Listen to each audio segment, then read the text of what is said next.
अच्छा जी, सबसे पहले कुछ चीज़ें हम डिस्कस कर लेंगे यहाँ पे। कोर्स की आउटलाइन हो गई, सही है, पेपर का स्ट्रक्चर वगैरह हो गया, ये सारी चीज़ें बेसिकली एक एक करके इंशाल्लाह देखते हैं। अच्छी बात ये है कि ऑलरेडी आप लोग जो है वो कुछ पेपर्स दे चुके हैं। इसका मतलब ये है कि आप लोगों को चीज़ों के बारे में आइडिया तो है कि बेसिकली चीज़ें किस तरह रिलेट कर रही होती हैं। लाइक कि आप इस बात को आइडेंटिफाई कर सकते हैं कि बेसिकली आपके पास पेपर का स्पेसिफिक स्ट्रक्चर वगैरह क्या होता है। अगर हम पेपर के बेसिक स्ट्रक्चर की बात करते हैं कि पेपर का बेसिक स्ट्रक्चर क्या है, तो वो तकरीबन और तकरीबन जो है वो आपके पुराने पेपर से रिलेट कर रहा है। जैसे F7 का स्ट्रक्चर है, उसके अलावा आपके पास जो है वो बेसिकली F9 का स्ट्रक्चर है कि तीन आपके पास डिफरेंट सेक्शंस होंगे और तीन सेक्शन के अंदर जो है वो डिफरेंट टाइप के क्वेश्चंस होंगे। एक एक करके बात करेंगे। अच्छा, अगर हम परफॉर्मेंस मैनेजमेंट को आगे की तरफ लेके जाते हैं तो हमारे पास जो है वो सबसे पहले तो पेपर का लिंकेज बड़ा इंपॉर्टेंट है कि हमें ये आइडिया होना चाहिए कि हमारा ये पेपर पुराने किस पेपर से रिलेट करता है। और मेरे ख्याल से तकरीबन ये आइडिया सबको है कि F2 से रिलेट करता है बेसिकली आगे जाके F5। यानी F5 और F2 का डायरेक्ट कनेक्शन है। अगर आपकी F2 के ऊपर बेहतर नॉलेज होगी तो वो लाजमी तौर पे आपको हेल्प आउट करेगी आगे किसके अंदर, F5 के पेपर के अंदर। और यहाँ पे जाके बेसिकली आपकी मैनेजरियल अकाउंटिंग की जर्नी तकरीबन तकरीबन खत्म हो जाती है, क्योंकि इसके बाद जो हमारे पास एडवांस पेपर है, एडवांस परफॉर्मेंस मैनेजमेंट का, वो ऑप्शनल पेपर है। अगर आप देना चाहें तो दे सकते हैं, अगर ना देना चाहें तो वो कंपलसरी नहीं है। सही है, आपके पास ऑप्शन मौजूद है। और एक बड़ी अजीब सी बात है लेकिन यह है कि सबसे कम जो स्टूडेंट्स अब जिस पेपर को करते हैं बेसिकली ऑप्शनल के सीरीज में, उसमें आखिरी नंबर पे ये वाला पेपर आता है।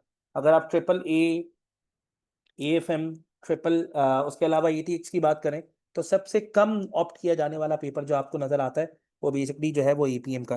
तो इसका मतलब यही हुआ अल्टीमेटली कि स्टूडेंट की जर्नी जो है वो इस स्पेसिफिक एरिया के ऊपर आके क्या हो जाती है बेसिकली खत्म। पहले आपने कौन सा पेपर दे दिया बेसिकली, मैनेजमेंट अकाउंटिंग का। और मैनेजमेंट अकाउंटिंग के बाद आपने अगला पेपर जो है वो बेसिकली देख लिया किसका, परफॉर्मेंस मैनेजमेंट का। सही है जी। उसके बाद हमारे पास जो है वो पेपर का स्ट्रक्चर, ये बड़ा इंपॉर्टेंट है। देखो, जब हम बेसिकली एग्जामिनेशन स्ट्रक्चर की बात करते हैं तो आपके पास जो है वो बेसिकली तीन अलग अलग सेक्शंस आते हैं। और आप लोगों को इस बारे में भी आइडिया है कि जब हम पेपर को ऑप्ट कर रहे होते हैं तो सबसे पहले किस सेक्शन की तरफ मूव करते हैं। यानी अगर आप क्वेश्चन सॉल्व कर रहे होंगे तो पहले किसकी तरफ जाएंगे, सेक्शन ए की तरफ। रीजन क्या है, सबसे इजीली कंप्लीट हो जाता है, सबसे लेस कॉम्प्लेक्स यानी लीस्ट कॉम्प्लेक्स एरिया है, तो उससे एक बेनिफिट मिल जाता है आपको। तो अगर मैं यहाँ पे सिलेबस एरिया की बात करता हूँ तो सेक्शन ए जो आपके पास पहला एरिया वो बेसिकली क्या है, सेक्शन ए।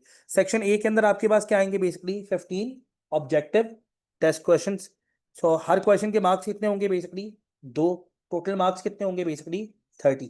30% पेपर आपका यहाँ से रिलेट करेगा। अगर मैं आप लोगों से पूछूं बेसिकली तकरीबन कितने टाइम में हमारा ये वाला एरिया कंप्लीट हो जाना चाहिए, हाफ एन आवर के अंदर। वैसे देखा जाए तो हाफ एन आवर जो है वो थोड़ा सा कम टाइम है। हम कहते हैं कि बेसिकली 35 से 40 मिनट, 35 से 40 मिनट। यार असल में अगर मैं इस एरिया को बहुत जल्दी कंप्लीट करता हूँ ना, बहुत जल्दी, जैसे आधे घंटे में अगर मैं इसे कंप्लीट करता हूँ, यानी हर 2 मिनट के अंदर जो है वो बेसिकली मैं एक MCQ कंप्लीट कर रहा हूँ, तो एक छोटा सा मसला पता है क्या आता है, एक छोटा सा मसला ये आता है कभी कभार कि मैं थोड़ा सा ना चीजों को ओवरलुक कर देता हूँ। यानी चीजों को मैं थोड़ा सा लाइटली देखता हूं, तो हो सकता है कुछ चीजें इग्नोर कर दूं और फिर वो यहाँ पे कहीं ना कहीं कॉम्प्रोमाइज करती है। ये वो वाला एरिया है जो कि मार्क्स के नहीं एरिया। सही है, तो इसका मतलब ये हुआ अगर मैं थोड़ा सा टाइम यहाँ पे ज्यादा इन्वेस्ट करूं और उससे मुझे मार्क्स अच्छे मिल जाए तो मेरे ख्याल से यहाँ पे ज्यादा टाइम इन्वेस्ट करना वर्थ वाइल है। तो इसका मतलब ये हुआ कि आप इस एरिया को तकरीबन कंप्लीट करेंगे 30 से 40 मिनट में। अब आप देखेंगे कि वो कौन सा आइडियल टाइम है जिसके अंदर जो है वो बेसिकली एरर के चांसेस क्या होंगे बेसिकली कम। वो कौन सा स्पेसिफिक एरिया है जहाँ पे एरर्स के चांसेस क्या होंगे बेसिकली कम, आप उसे क्या कर लेंगे बेसिकली ऑप्ट कर लेंगे। नंबर टू अगर आप देखेंगे तो नंबर टू आपके पास कौन सा सेक्शन स्टार्ट होगा, नंबर टू जो आपके पास सेक्शन है वो कौन सा सेक्शन है, सेक्शन बी। अगर मैं यहाँ पे सेक्शन की बी की बात करता हूँ तो सेक्शन बी के अंदर कितने आपके पास जो है वो OTQs आएंगे, वो आएंगे बेसिकली 3। लेकिन वो बेसिकली क्या कहलाएंगे, केस OTQs। हाँ, याद होगा आप लोगों को केस OTQs। कोई बताएगा केस OTQs को तुम लोग किस नाम से याद रखते थे, यानी कोई नाम कोई और दिया हुआ, इसको केस OTQs ही कहते थे।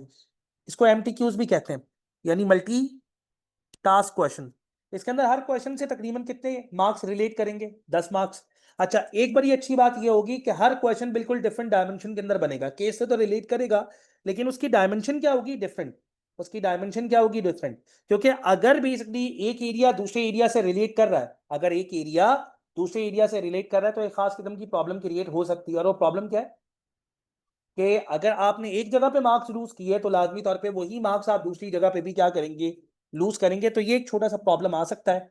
इससे आप कैसे बच सकते हैं? इससे आप इस तरह बच सकते हैं कि क्वेश्चन एक दूसरे से रिलेट ना करें। तो एग्जामिनर कहता है यार एक गलती एक जगह पे क्या होती है, बेसिकली आपको एनालाइज करती है। इसका मतलब है एक एरिया रिलेट करेगा, एक स्पेसिफिक कैलकुलेशन दूसरी कैलकुलेशन के अंदर इम्बेड नहीं होगी बेसिकली। अच्छा, कोई ये बताएगा कि आप दूसरे नंबर पे कौन सा सेक्शन कंप्लीट करेंगे, ये कौन से नंबर पे कंप्लीट करेंगे? इसी तरह चलते हैं स्टूडेंट नॉर्मली। सबसे पहले आपने क्या कर लिए, ओटीक्यूज, उसके बाद क्या कर लिए, एमटीक्यूज। एमटीक्यूज के मार्क्स कितने, 30। अच्छा मुझे ये बताएं इसके ऊपर आप कितने मिनट इन्वेस्ट करेंगे? अगर आप ये कहते हैं कि मैं ओटीक्यूज के ऊपर 30 मिनट्स लगाऊंगा, तो फिर एमटीक्यूज के अंदर कितने मिनट्स लगेंगे? तकरीबन उससे थोड़े से ज्यादा। क्या ख्याल है? तो हम इसके ऊपर भी जो टाइम लगाएंगे वो ये लगाएंगे कि 30 to 40 मिनट्स के अंदर ये क्या हो जाना चाहिए, कंप्लीट हो जाना चाहिए। कुछ स्टूडेंट कहते हैं सर अगर मैं इसको 45 तक लेके जाऊं तो वो भी अपनी जगह पे अप्रोप्रिएट है, उसके अंदर भी किसी किस्म का कोई प्रॉब्लम नहीं है। यार असल में इतना टाइम इन्वेस्ट करने के पीछे रीजन क्या है सर? यार देखो, ये बेसिकली हुए तकरीबन, अगर मैं ऑप्टिमम लेवल के ऊपर देखूं तो ये कितने मिनट्स हुए, तकरीबन 80। 80 मिनट्स को अगर मैं 180 के ऊपर देखता हूं तो ये तकरीबन कितने परसेंट बनता है अप्रोक्सीमेटली? 18, 18, 36, 36, 36, 72 और 8। मेरे ख्याल से ये तकरीबन बनता है तुम्हारा 45% टाइम। कितना टाइम बनेगा? 45% टाइम। और बेटा इसके अंदर मार्क्स कितने परसेंट है?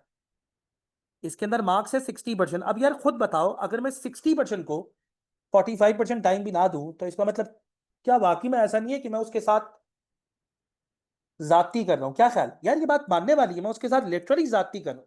अगर इन केस में उतने मार्क्स उसके अंदर अवेल करने मैंने 60%, पेपर का 60% यहां से रिलेट करता है, यानी इसका मतलब ये हुआ अगर मैं 80% मार्क्स, मैं एक एग्जाम्पल दे रहा हूं, अगर मैं 80% मार्क्स अचीव कर लूं किसी तरह ओटीक्यूज में और एमटीक्यूज में तो मेरा पेपर तो वैसे ही निकल जाता है। क्या ख्याल? और उस एरिया को तुम ये कोशिश करते हो कि यार मैं 1 घंटे में कंप्लीट कर लूं, यानी 60 मार्क्स को मैं 33% टाइम दूं और 40 मार्क्स को मैं 67% टाइम दूं। लॉजिकल है? नहीं। बाकी मैं लिटरली लॉजिकल नहीं। लॉजिकल क्या है?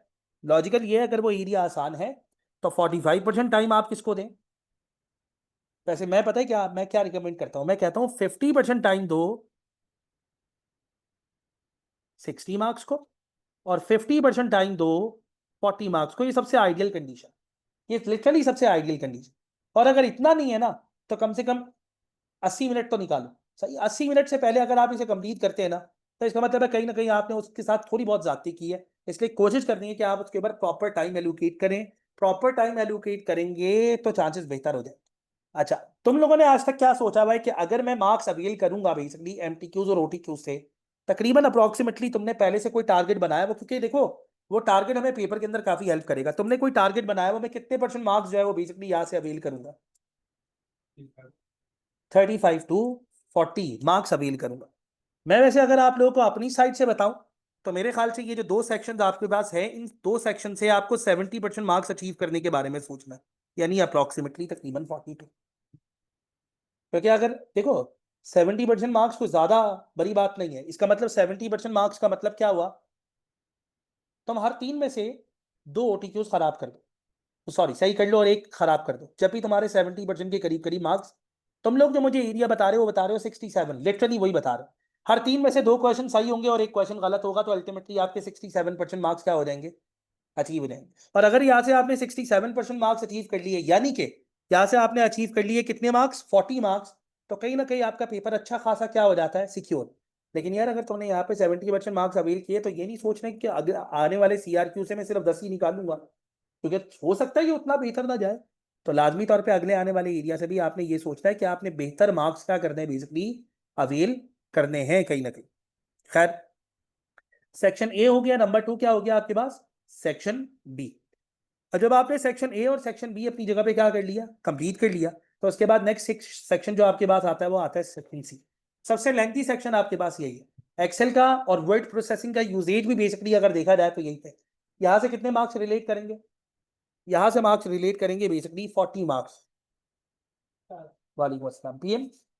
हाँ, यहाँ से कितने मार्क्स रिलेट करेंगे बेसिकली 40 मार्क्स, ऐसा ही। यहाँ से कितने मार्क्स रिलेट करेंगे 40 मार्क्स। और अगर यहाँ से 40 मार्क्स क्या करते हैं बेसिकली रिलेट करते हैं, अगर यहाँ से कितने मार्क्स रिलेट करते हैं बेसिकली 40। इसका मतलब क्या हुआ? इसका मतलब ये हुआ कि यहाँ के जो क्वेश्चंस होंगे वो बेसिकली कितने होंगे? 2। अब यार F5 के बारे में जो चीजें मशहूर है उसमें एक चीज बहुत ज्यादा मशहूर है, और वो ये कि इसके पास रेट्स बहुत नीचे हैं। अगर मैं तुम लोगों से पूछूं तो क्या स्किल्स के अंदर इससे कम किसी भी पेपर का पास रेट है? नहीं। 40% के करीब करीब पास रेट्स हमेशा इसी के आते हैं। डबल ए का पास रेट भी इससे ऊपर है, बाकी तकरीबन मैक्सिमम पेपर का पास रेट्स इससे नीचे ही है। एक और बात पूछूंगा तुम लोगों से, इसके पास रेट्स नीचे होने का रीजन क्या है? एक तो इसमें आइडेंटिकल क्वेश्चंस नहीं आते, इसमें क्वेश्चन एक जैसे नहीं आते। क्वेश्चन क्या होंगे? Basically different. हर क्वेश्चन के अंदर आपको ये ट्राई करना पड़ेगा कि आपने क्वेश्चन को स्टार्ट कहाँ से लेना है, स्टेप बाय स्टेप आगे कैसे लेके जाना है। उसके लिए आपको चाहिए एक्सटेंसिव लेवल के ऊपर प्रैक्टिस। एक और चीज भी बड़ी इंपॉर्टेंट है, वो ये कि इसके सीआरक्यूज किसी स्पेसिफिक एरिया से रिलेट नहीं करते। सीआरक्यूज बहुत सारी जगहों से आ सकता है, जैसे कि सीआरक्यू प्राइमरी फोकस किसके ऊपर करता है? डिसीजन मेकिंग के ऊपर, बजटिंग के ऊपर, कंट्रोल के ऊपर और परफॉर्मेंस मेजरमेंट के ऊपर। इसका मतलब 4 एरियाज ऐसे हैं जहां से सीआरक्यूज बन सकते हैं। 4 एरियाज ऐसे हैं जहां से सीआरक्यूज बन सकते हैं। लेकिन मोस्ट इंपॉर्टेंट एरिया कौन सा है जहां से सीआरक्यू बनने के सबसे ज्यादा चांसेस है? वो बेसिकली है आपके पास परफॉर्मेंस मेजरमेंट का एरिया। इसका मतलब ये हुआ कि परफॉर्मेंस मेजरमेंट वो एरिया है, यानी जिस एरिया से आपके पास सबसे ज्यादा सीआरक्यूज बनने की उम्मीद है। अच्छा, अब यहाँ पे लिखा है बेसिकली वर्ड क्या यूज हो रहा है यहाँ पे? Most likely. तुम लोग मोस्ट लाइकली का मतलब क्या समझोगे? कितने परसेंट चांसेस है कि एक क्वेश्चन पीएम का आएगा? 70%। यहाँ पे मोस्ट लाइकली का मतलब 70% नहीं है, यहाँ पे मोस्ट लाइकली का मतलब है मोर देन 96% चांसेस कि एक क्वेश्चन कहाँ से बनेगा? पीएम से। इसका मतलब है एक क्वेश्चन तो पीएम से बनना ही बनना है। तो सर इसका मतलब है यहाँ पे एक्सटेंसिव लेवल के ऊपर प्रैक्टिस करनी है। तो दूसरा कहाँ से बनेगा? दूसरा या तो बनेगा डिसीजन मेकिंग से, या कहाँ से बनेगा? बजटिंग से, या कहाँ से बनेगा? बेसिकली कंट्रोल से। डिसीजन मेकिंग से, कंट्रोल से या बजटिंग से। डिसीजन मेकिंग से, कंट्रोल से या बजटिंग से। तो सर वो कौन से एरिया से बनेगा? लिटरली उसके बारे में आप आइडेंटिफाई नहीं कर सकते चीजों को। वो फिर आपको लाजमी तौर पे सारे एरियाज प्रैक्टिस करके जाने होंगे। अल्टीमेटली जो एरिया आ गया फिर अल्टीमेटली वो आपको कहीं ना कहीं सपोर्ट करेगा। हमारे पास अगर मैं तुम लोगों के सामने एक छोटा सा एरिया रखूं, हमारे पास ये कोर्स का कंटेंट है। पहले नंबर पे हमारे पास इंफॉर्मेशन टेक्नोलॉजी और इंफॉर्मेशन सिस्टम आ गया। सही है। ये आपके पेपर के अंदर मैक्सिमम एग्जामिन होगा 4 से 6 मार्क्स के ऊपर। सर ये 4 से 6 मार्क्स के ऊपर कहाँ पे एग्जामिन होगा? यार ये सेक्शन ए में भी आ सकता है। अगर 4 मार्क्स में सेक्शन ए के अंदर एग्जामिन होगा, इसका मतलब क्या हुआ? इसके 2 या 3 ओटीक्यूज आ जाएंगे। बिल्कुल ऐसा ही। और अगर ये केस बेस्ड ओटीक्यू में आ गया तो ऐसा भी हो सकता है किसी भी स्पेसिफिक एमटीक्यू के अंदर इसके 2 क्वेश्चन आ जाए और ओटीक्यूज के अंदर इसका 1 क्वेश्चन आ जाए, जब भी 6 होगा। पास्ट में 1-2 दफा ऐसा भी हो चुका है कि एक सीआरक्यू के अंदर इसकी 4 से 5 मार्क्स की थ्योरी भी आ चुकी। जैसे डिफरेंस क्या होता है management information system, transaction processing system और एग्जीक्यूटिव इंफॉर्मेशन सिस्टम के अंदर? 4 मार्क्स के ऊपर उसने थ्योरी दे दी। सही, अच्छी बात है। लेकिन ये पेपर में 4 से 6 के ऊपर एग्जामिन नहीं हो सकता, इससे ज्यादा नहीं होगा। या तो 4 मार्क्स के ऊपर होगा, 4 से कम, या मैक्सिमम जाएगा तो 6 मार्क्स तक, यानी 0 to 6 कह लो तुम इसे। नॉर्मली 4 से 6। सही। उसके बाद ये लीजिएगा, ये डिस्ट्रीब्यूट कर दिया क्योंकि इसके अंदर ये सारे के सारे कंटेंट बेसिकली लिखे हैं। अच्छा मुझे एक बात बताओ, बिल्कुल सिंपल सी। वो बात ये है कि अभी जो पुराना वाला सीआरक्यूज का एरिया मैंने लिखा था, इससे पुरानी वाली स्लाइड्स के ऊपर क्या यहाँ पे ये बात मेंशन थी कि specialist cost and management accounting techniques CRQ के अंदर आ सकती है? जरा देखना सीआरक्यू वाली slide. Specialist cost and management accounting techniques CRQ के अंदर आ सकती? हाँ भाई, specialist cost and management accounting वाली टेक्निक्स सीआरक्यूज के अंदर आ सकती? ये मेरे ख्याल से स्लाइड नंबर कौन से में लिखा हुआ था? ये स्लाइड नंबर कौन सी है? स्लाइड नंबर 1, 2, 3, 4 आई हुई है 4?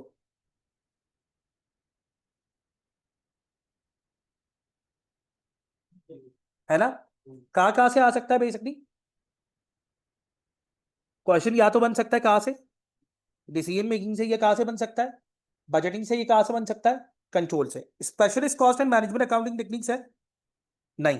तो इसका मतलब है यहाँ से लाजमी है कि एक एमटीक्यू तो आपके पास आएगा ही आएगा। अब जरा गौर से बात सुनना। एक एमटीक्यू यहाँ से आ गया, कितने एमटीक्यू बनने? 3। एक यहाँ से आ गया है। अच्छा मुझे एक बात बताओ, दूसरा एमसीक्यू तुम क्या चाह रहे हो, कहाँ से आए? डिसीजन मेकिंग से आ जाए सर, एक एमसीक्यू यहाँ से आ गया, बेहतरीन हो गया। तीसरा एमसीक्यू कि तुम क्या चाहोगे, कहाँ से आए? बजटिंग से आ गया सर तीसरा है। सही। अब 3 एमसीक्यू पूरे हो गए। अब सीआरक्यू फिर कहाँ से बनेंगे? एक तो परफॉर्मेंस मेजरमेंट से सीआरक्यू बनेगा ही बनेगा, और दूसरा कहाँ से बनेगा? लाजमी बात है फिर यहाँ से बनेगा। कहाँ से? कंट्रोल से। ये बड़ी अच्छी बात है यार, पेपर बैलेंस बनेगा। अब यार इसका मतलब, अच्छा एक बात तुमसे पूछता हूँ, मुझे ये बताओ कि ये जो हमारा पीएम यानी परफॉर्मेंस मेजरमेंट वाला एरिया है, यहाँ से वो बन सकता है, क्या नाम है, एमटीक्यू बन सकता है? नहीं बन सकता, कैसे बन सकता है यार? यार देखो एक बात बताओ, जब यहाँ से ऑलरेडी एक सीआरक्यू आ रहा है, जब यहाँ से ऑलरेडी एक सीआरक्यू आ रहा है तो फिर एमटीक्यू आएगा? यार असल में मसला ये है कि वो ऑलरेडी इस एरिया को 20% एग्जामिन कर चुका है। इसका एक एक आध ओटीक्यू उसने और दे दिया, लेकिन पूरा एमटीक्यू इसके ऊपर नहीं बना सकता। फिर पता है क्या होगा, ये वाला एरिया जब पेपर में 30 से 32% के ऊपर एग्जामिन हो गया, तो एग्जामिनर के पास पूरे सिलेबस को एग्जामिन करने के लिए एरिया बहुत कम बचेंगे ना यार।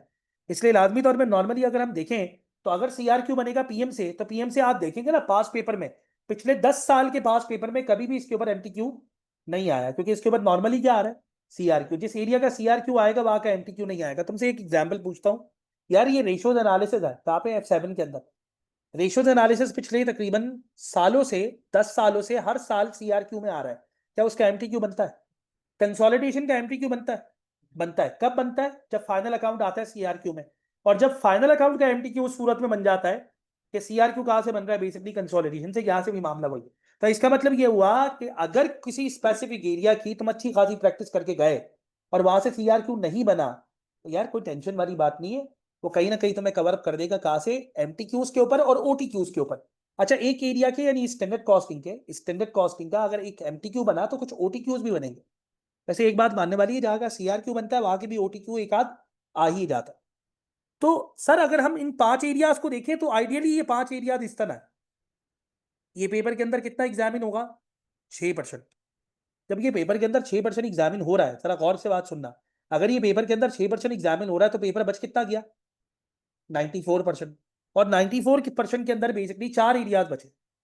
अगर मैं 96 के ऊपर देखूं, तो ये 4 एरियाज इस तरह बन रहे हैं, ये भी तकरीबन 24%, ये भी तकरीबन 24%, ये भी तकरीबन कोई 24%, और ये भी तकरीबन कोई 24% है। ऐसा ही है अगर मैं इसको इक्वली डिवाइड करूं। अच्छा सर अगर आप इक्वली डिवाइड करें तो ये 24% बनता है। तो आप मुझे ये बताएं कि ये पेपर के अंदर एग्जामिन वैसे होगा कितना, इक्वली होगा या नहीं होगा? देखो यार ये तो तकरीबन 24% आएगा, डिसीजन मेकिंग भी अप्रॉक्सीमेटली 24% आएगा। लेकिन यार ये बात याद रखना, ये 24% नॉर्मली नहीं आता। ये नॉर्मली कितना आता है? 10% से लेकर मिनिमम कितने परसेंट? 10% से लेकर कितने परसेंट के ऊपर? 16%। तो सर अगर ये 10% से 16% के ऊपर आया, तो लाजमी तौर पे फिर ये वाला जो एरिया है, तो क्या असल में इसमें 2 एरिया आ गए ना, बजटिंग भी और साथ में कंट्रोल भी है। अगर वो 10 से 16 के ऊपर एग्जामिन हो रहा है, किसके ऊपर एग्जामिन हो रहा है? 10% से लेकर कहां तक? 16% के ऊपर। तो फिर लाजमी तौर पर दूसरा वाला एरिया थोड़ा सा ज्यादा एग्जामिन होगा। तो इसका मतलब ये हुआ, ये कहीं ना कहीं एग्जामिन होगा बेसिकली कितने परसेंट से लेकर? 24% से लेकर तकरीबन कोई 32-34% तक। इसका मतलब है तुम्हारे पेपर में सबसे बड़ा एरिया जो एग्जामिन होने वाला है वो कौन सा है? बजटिंग और कंट्रोल। उसका एक रीजन है यार, असल में बजटिंग और कंट्रोल एक चैप्टर नहीं है। बजटिंग एंड कंट्रोल दो अलग अलग एरिया है यार। थोड़ा सा F2 को याद करना, F2 में एक एमटीक्यू बनता था कहां से? बजटिंग से। और एक एमटीक्यू बनता था स्टैंडर्ड कॉस्टिंग से। तो यार बजटिंग एक अलग एरिया और कंट्रोल एक अलग एरिया, तो इसमें सबसे बड़ा एरिया देखा जाए तो कहीं ना कहीं बजटिंग एंड कंट्रोल। पीएम अपनी जगह पे इंपॉर्टेंट है, लेकिन बजटिंग एंड कंट्रोल की इंपॉर्टेंस भी अपनी जगह पे ही है। अब थोड़ा सा आगे चलते हैं और बेसिकली चैप्टर की आउटलाइन देखते हैं। हाँ भाई, हमारे पास पहला एरिया, कुछ लोग कहेंगे सर आईटी का एरिया तो आपने यहाँ पे लिखा हुआ नहीं है। 2 एरियाज के बारे में थोड़ी ज्यादा बात नहीं हुई। एक तो आईटी वाला एरिया, मैंने क्या कहा, 4 से 6 मार्क्स के ऊपर एग्जामिन होगा। कोई बताएगा ये वाला एरिया कौन सा है? ये क्या इससे पहले तुमने कहीं पे देखा है? बेटा ये तुमने हर पेपर में तो देखा है। अब तुम कैपलान की बुक खोलते नहीं हो, एक अलग बात है। सही है। F6 के पेपर के अंदर भी ये वाला चैप्टर है। हाँ हाँ। F7 के अंदर भी ये वाला चैप्टर है। F8 के अंदर भी ये वाला चैप्टर है। F9 के अंदर भी ये वाला चैप्टर। तो सर ये है क्यों? यार इसके अंदर बेसिक स्प्रेडशीट से रिलेटेड टेक्निक्स लिखी हुई है ना, कि किस तरह बेसिकली आपने स्प्रेडशीट के ऊपर काम करना है। वर्ड प्रोसेसिंग के ऊपर। तो ये पूरे के पूरे पेपर के अंदर ही शामिल है, इसको अलग से देखने की जरूरत नहीं। अब अगला एरिया हमारे पास स्टार्ट होता है। बेसिकली हमारे पास कोर्स के अंदर कौन कौन सी चीजें मौजूद है, जरा गौर करो। कोर्स के अंदर जो सबसे पहला एरिया है वो है specialist cost and management accounting techniques. उसमें सबसे पहला एरिया कौन सा है हमारे पास? सबसे पहला एरिया आपके पास एक्टिविटी बेस्ड कॉस्टिंग। सबसे पहला एरिया कौन सा है? सबसे पहला एरिया आपके पास एक्टिविटी बेस्ड कॉस्टिंग। नंबर 2 क्या है आपके पास? नंबर 2 है आपके पास टारगेट कॉस्टिंग। नंबर 3 क्या है आपके पास? नंबर 3 है आपके पास लाइफ साइकिल कॉस्टिंग। एक अच्छी बात बताऊं, ये तीनों एरिया कहीं ना कहीं तुमने F2 के पेपर के अंदर हल्के फुल्के देखे हैं। तो सर जब आप एक्टिविटी बेस्ड कॉस्टिंग स्टार्ट करवाएंगे तो directly activity based costing start करवाएंगे? नहीं, लिटरली नहीं, ऐसा नहीं। मैं एक्टिविटी बेस्ड कॉस्टिंग से पहले मार्जिनल कॉस्टिंग को हल्का सा एक दफा रिकॉल करूंगा। मार्जिनल के बाद कौन सी कॉस्टिंग? Absorption costing. पहले नंबर पे कौन सी कॉस्टिंग? मार्जिनल। मार्जिनल के बाद कौन सी कॉस्टिंग? एब्जॉर्प्शन। और एब्जॉर्प्शन के बाद फिर कौन सी कॉस्टिंग? पहले मार्जिनल कॉस्टिंग, फिर एब्जॉर्प्शन कॉस्टिंग, उसके बाद एबीसी। अब ये भी नहीं है कि हमने 2 घंटे पहले मार्जिनल कॉस्टिंग को देखना है, 3 घंटे एब्जॉर्प्शन कॉस्टिंग के ऊपर बात करेंगे। लेकिन यार अगर उनको नहीं देखेंगे ना, वो ब्रिजिंग नहीं होगी। मतलब फिर आप बता नहीं सकते एक के बाद दूसरा और दूसरे के बाद तीसरा एरिया कौन सा है। उसके बाद फिर दूसरा एरिया कौन सा है आपके पास? Target costing. टारगेट कॉस्टिंग के अंदर आपने क्या करना है? पहला तो हो गया ना एक्टिविटी बेस्ड कॉस्टिंग, दूसरे नंबर पे क्या आ गया आपके पास? Target costing. टारगेट कॉस्टिंग भी पहले आप लोगों ने हल्का फुल्का देखा था। टारगेट कॉस्टिंग से पहले हम कॉस्ट प्लस प्राइसिंग वाला एरिया देखेंगे। जब वो खत्म हो गया उसके बाद तीसरे नंबर पे क्या है? Life cycle cost. तो पहला कौन सा हो गया? Activity based costing. दूसरा कौन सा हो गया? Target costing. तीसरा कौन सा हो गया? Life cycle cost. चौथा कौन सा? Throughput accounting. ये तुम लोगों ने आज तक नहीं देखा। पांचवा एरिया कौन सा है? Environmental management account. क्या यहां से सीआरक्यू बनेगा? नहीं बनेगा। इसका मतलब है ये सिर्फ एग्जामिन होंगे ओटीक्यूज के ऊपर, और उसके अलावा कहाँ पे एग्जामिन होंगे? एमटीक्यूज के ऊपर। पहले नंबर पे कहाँ पे? ओटीक्यूज के अंदर। दूसरे नंबर पे कहाँ पे? बात ही खत्म हो। पहले नंबर पे ओटीक्यूज और दूसरे नंबर पे एमटीक्यूज। यहाँ तक जाके मामला अपनी जगह पे रिजॉल्व हो। अच्छा जी, उसके बाद अगला एरिया कौन सा है? डिसीजन मेकिंग टेक्निक्स का। अब बताएंगे डिसीजन मेकिंग टेक्निक्स के अंदर क्या होगा बेसिकली। इसके अंदर आपके पास कौन कौन से ऐसे चैप्टर है जो तुम्हें लगता है तुमने पहले कहीं पे देखे हैं? दो ऐसे। कौन कौन से दो? लास्ट वाला नहीं। अच्छा, लास्ट वाला तो तुमने F9 में देखा हुआ है, मैं F2 के हिसाब से बात कर रहा हूँ। एक तुमने देखा हुआ है CVP analysis, cost volume profit analysis, और एक तुमने देखा है रेलेवेंट कॉस्टिंग। और ये दोनों कहाँ पे देखे हुए? MA2 में। तो एग्जामिनर इसको बिल्कुल बेसिक लेवल से स्टार्ट करता है, क्योंकि उसने असल में MA2 है, ACT की सीरीज में रखा हुआ नहीं है ना, इसलिए इसको बिल्कुल ही बेसिक लेवल से क्या करेगा? स्टार्ट करेगा। एक अच्छी बात ही है। लेकिन एक खतरनाक बात तो मैं बताऊं, अब तुम्हारे पास डिसीजन मेकिंग में 5 एरियाज है। कितने? हर एरिया से सीआरक्यू बन सकता है। ये बड़ा खतरनाक बात बेटा। फाइनल अकाउंट्स में 5 एडजस्टमेंट्स, वो 5 या 6 या 7 ही घूम घूम के आती रहती है। क्या मसला यही है ना? पहला मसला, रेलिवेंट कॉस्टिंग के अंदर कितने सीआर, रिलेवेंट कॉस्टिंग से सीआरक्यू बन सकता है? तुम्हारे पास पास पेपर के तकरीबन 6 सीआरक्यूज अवेलेबल, इसकी प्रैक्टिस करनी पड़ेगी। तुम्हारे पास सीपीबी से भी सीआरक्यू बन सकता है, 3 सीआरक्यूज की प्रैक्टिस करनी पड़ेगी। तुम्हारे पास लिमिटिंग फैक्टर से भी सीआरक्यू बन सकता है, 3 सीआरक्यूज की प्रैक्टिस करनी पड़ेगी, क्योंकि आए हुए पीछे 3 है। तुम्हारे पास प्राइसिंग से बन सकता है, 3 सीआरक्यूज की प्रैक्टिस करनी पड़ेगी। डीलिंग विद रिस्क एंजाइटी, 4 सीआरक्यू की प्रैक्टिस करनी पड़ेगी। तो टोटल मिलाओ तो यही टोटल कितने हो जाते हैं? 3 नहीं नहीं, 6 3 9, 9 और 3 12, 12 और 3 15 और 4 19, लिटरली यार 19 सीआरक्यूज तो ये होगा। अब क्या करें? मसला सारा का सारा यहाँ पे कि यार हर एरिया से सीआरक्यू बन सकता है, तो लाजमी तौर पे तुम्हें हर एरिया के ऊपर क्या करना होगा? फोकस करना होगा। ये खतरनाक किस्म की बात। अच्छा खैर, उसके बाद फिर अगला एरिया कौन सा है? बजटिंग। यार बजटिंग के बारे में एक अच्छी बात है, बजटिंग तुम्हारे पास पुराना वाला अच्छा खासा है। अब मैं तुमसे थोड़ी सी पुरानी बात करूं, हाइलो मेथड देखा था कहीं पे? कुछ था ऐसा कुछ सही? हाइलो मेथड के अलावा एक और एरिया था जिसका नाम था रिग्रेशन एनालिसिस, एक और एरिया था जिसका नाम था time series analysis, coefficient of correlation, coefficient of determination, वो सब कुछ याद है। तो इसका मतलब है बजटिंग में 30% एरिया पुराना वाला। एक और लर्निंग कर, तुमने पहले नहीं लिखा, वो नया एरिया है। और फिर उसके अलावा बजटिंग की थ्योरी। हमें तकरीबन 6 से 8 सीआरक्यूज याद ही मिलेंगे। अभी लास्ट टाइम इसी के ऊपर सीआरक्यू आया बजटिंग पे, जीरो बेस बजटिंग पे। सही। उसके बाद फिर आगे की तरफ मूव करें। इसके बाद फिर वेरिएंस। तुम लोगों को याद है, तुम लोगों ने वेरिएंस देखे में? Material variance, labour variance, variable overhead variance, sales variance, ये सारे के सारे वेरिएंस। यहाँ पे वेरिएंस थोड़े अलग है, मिक्स इन यील्ड, उसके अलावा मिक्स इन क्वांटिटी सेल्स का और मटेरियल का, उसके अलावा प्लानिंग और ऑपरेशनल। उसके बाद फिर आखिरी एरिया परफॉर्मेंस मेजरमेंट का, जिसका हमेशा क्या बनेगा बेसिकली सीआरक्यू। लाजमी है कि परफॉर्मेंस मेजरमेंट से एक सीआरक्यू अपनी जगह पे बनेगा। तो बस यार 2-3 चीजों का ख्याल रखना है। पहली चीज ये कि इसके अंदर एक्सटेंसिव लेवल की प्रैक्टिस है, तो तुम लोगों ने कोशिश करनी है कि मैक्सिमम प्रैक्टिस जो है वो क्लास के अंदर करके जाओ, पहली बात। नंबर 2, इसके अंदर एक और खास बात यह है कि कोर्स को तुम्हें थोड़ा सा अर्ली स्टेजेस के ऊपर स्टार्ट करना पड़ेगा। अब जरा गौर से बात सुनना, तुम्हारे पास स्किल्स के अंदर टोटल कितने पेपर है? मैं मानता हूं कि तुम्हारे पास एफडी के अंदर टोटल मिला के 4 पेपर है, F1 से लेकर F4 तक। मेरा मानना ये, तुम भी कहोगे कहीं ना कहीं सिर्फ सही कह रहे हैं आप, F4 का डिफिकल्टी लेवल F1 के करीब करीब है, सही है। अब हम ये मानते हैं कि स्किल्स के अंदर हमारे पास है F6, F7, F9। Skills with professional हमारे पास 2 पेपर है, F5, F8, और फिर प्रोफेशनल के पेपर है वो तुम्हें पता है। सर ये थोड़ा अजीब सा है, हाँ लिटरली अजीब सा।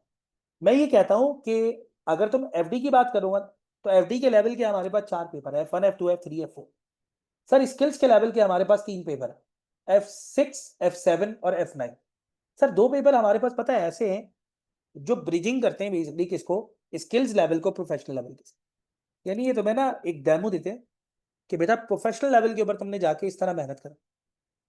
टीचर का जो कॉन्ट्रीब्यूशन है वो आहिस्ता आहिस्ता लिमिटेड होता चला जाएगा। ऐसा नहीं है कि वो तुम्हें प्रैक्टिस नहीं करवाएगा, वो तुम्हें बाकी पेपर्स के मुकाबले में ज्यादा प्रैक्टिस करवाएगा, लेकिन वो पेपर में तुम्हारे साथ नहीं होगा यार। लिटरली तुम कहोगे सर पेपर में तो किसी में भी साथ नहीं होते, लिटरली बहुत सारे पेपर में ट्यूटर तुम्हारे साथ होते हैं। बेटा F7 के पेपर में ट्यूटर तुम्हारे साथ होते हैं, क्योंकि वो तुम्हें 6 से 7 दफा करवा चुके होते हैं रीवैल्यूएशन रिजर्व, ओपनिंग वाला, मिड ईयर वाला, क्लोजिंग वाला। वो 6 दफा तुम्हें करवा चुके हैं फाइनेंशियल स्टेटमेंट, एक ही चीज को बार बार रिपीट कर चुके हैं। तो कहीं ना कहीं तुम्हारे साथ ही एग्जाम में, मैं तुम्हारे साथ एग्जामिनेशन हॉल में नहीं होगा, वहां पे पेपर को देख के तो मैं खुद जज कर रहा होगा कि बेसिकली मैंने क्वेश्चन किस तरह करना। सर ये वाली एबिलिटी पहले हमारे अंदर मौजूद नहीं थी, ये कैसे आएगी? ये ऐसे आएगी जब मैं तुम्हारे सामने नए नए केसेस रखूंगा, और जब तुम उसे बार बार सॉल्व करते जाओगे ना, तो ऑटोमेटिकली भी जब उस लेवल के ऊपर प्रैक्टिस होती चली जाएगी तो चीजें खुद ब खुद क्या हो जाएंगी, बेहतर। और अगर उस लेवल के ऊपर प्रैक्टिस नहीं करोगे तो लाजमी तौर पे फिर प्रॉब्लम क्रिएट होगी। इसलिए मेन एरिया इसके ऊपर प्रैक्टिस का है। अगर तुम प्रैक्टिस के ऊपर काम करते हो तो इंशाल्लाह पेपर जो है वो इजीली निकल जाएगा। अगर प्रैक्टिस के ऊपर काम नहीं करोगे तो लाजमी तौर पे प्रॉब्लम क्या होगी, बेसिकली क्रिएट होगी अपनी जगह पर, सही है नहीं? तो यहाँ पे जाके ये वाला मामला अपनी जगह पे सही है। ये वाला एरिया देख लिया। सर प्रैक्टिस कितनी जगहों से करनी है? देखो यार सीआरक्यूज जो है ना वो तो पास पेपर के ही, लेकिन जो ओटीक्यूज और एमटीक्यूज हैं उसकी जितनी ज्यादा प्रैक्टिस करो उतना अच्छा है, क्योंकि पेपर में 60% एग्जामिन हो रहे हैं। तो सर ज्यादा से ज्यादा प्रैक्टिस कहाँ कहाँ से हो सकती है? ज्यादा से ज्यादा प्रैक्टिस हो सकती है बेसिकली क्या प्लान से, नंबर 2 डीपीपी से, नंबर 3 स्टडी हब से। ये तीनों एरियाज के ऊपर तुमने क्या करनी है, बेसिकली प्रैक्टिस करनी है। जब इन 3 एरियाज के ऊपर प्रैक्टिस करोगे तो चीजें लाजमी तौर पर तुम्हारे कंट्रोल में आ जाएंगी। टोटल जो गेम है वो बेसिकली अगर तुम आज से हिसाब लगाओ तो तकरीबन 11 वीक्स का। हाँ आज से हिसाब लगाओ तो तकरीबन कितने वीक्स हैं, 11 वीक्स। इस पेपर की डेट से अगले पेपर की डेट के दरमियान में 13 वीक होते हैं, तो तुम गुजार चुके हो, सही है। एक पेपर वाला वीक और एक पेपर के बाद वाला वीक खत्म हो जाएगा कल या परसों। अब रह गए तो बस टोटल 11 वीक। अब 11 में 2 सिनेरियोज होते हैं, 8+3, मैं 8 वीक में अपना सिलेबस खत्म करवाऊं और तुम 3 वीक्स में प्रैक्टिस करो, या 9+2, मैं 9 वीक्स में अपना सिलेबस कंप्लीट करवाऊं और तुम 2 वीक के अंदर उसकी प्रैक्टिस करो। ज्यादा अच्छा सिनेरियो बेसिकली 9+2 होगा, उसमें मैं भी सुकून में होता हूँ, तुम लोग चीजों को बीच में देखते रहो, तो आखिर में जाके इतनी एक्सटेंसिव लेवल के ऊपर प्रैक्टिस की जरूरत नहीं पड़ती, बीच में अच्छा खासा काम होता है। लेकिन यार ये पेपर कहीं ना कहीं बेसिकली F2 से रिलेट कर रहा है, इसलिए F2 की बातें हमें अच्छी खासी पहले क्या करनी होगी, देखनी पड़ेंगी, रिकॉल करनी पड़ेंगी, तो चीजें आहिस्ता आहिस्ता हमारे कंट्रोल में आनी शुरू हो जाएंगी, सही है नहीं? तो ये वाला मामला है बेसिकली। बाकी आप लोगों का कोई क्वेश्चन है आप लोग पूछें, उसके बाद फिर हम अपना सिलेबस स्टार्ट करते हैं। हाँ भाई कोई भी सवाल? तकरीबन 50% थ्योरी और 50% कैलकुलेशन। अच्छा अब इसमें 2 बातें होती हैं, पेपर के अंदर सर अगर 50% थ्योरी और 50% न्यूमेरिकल है तो 50% थ्योरी हमें टाइप करनी है नहीं। देखो ये बात याद रखो कि तुम्हारे पास आखिर में जो CRQ वाला पोर्शन आएगा उसमें 50% थ्योरी और 50% न्यूमेरिकल, यानी टोटल जो लिखने वाली थ्योरी है वो कितने परसेंट है, 20%। और जो वैसे थ्योरी जैसे हमेशा देखते हुए आए हो वो पेपर में कितने परसेंट है, 50%। उस 50% में से 20 मार्क्स अब लिखने के लिए आएंगे, यानी 50% जो थ्योरी है उसका जो 40% पेपर होगा वो टाइप हो, उसके बाद हमने प्रैक्टिस करनी है अपनी जगह। सही है नहीं? ये वाला एरिया हो गया। बाकी जो स्टूडेंट्स ऑनलाइन क्लास ले रहे हैं उनके सामने मैं एक छोटा सा एरिया रख रहा हूँ, जरा वो देखिएगा। यार ये एक डॉक्यूमेंट है, मैं आप लोगों के साथ ऑनलाइन में शेयर कर देता हूँ।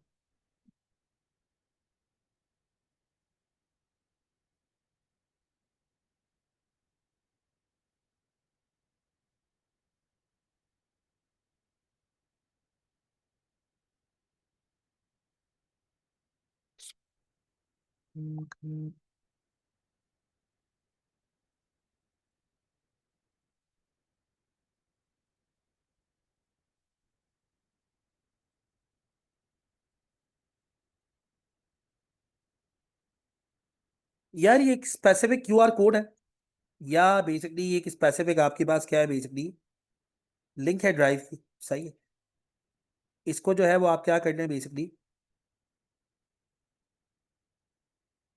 स्कैन कर ले।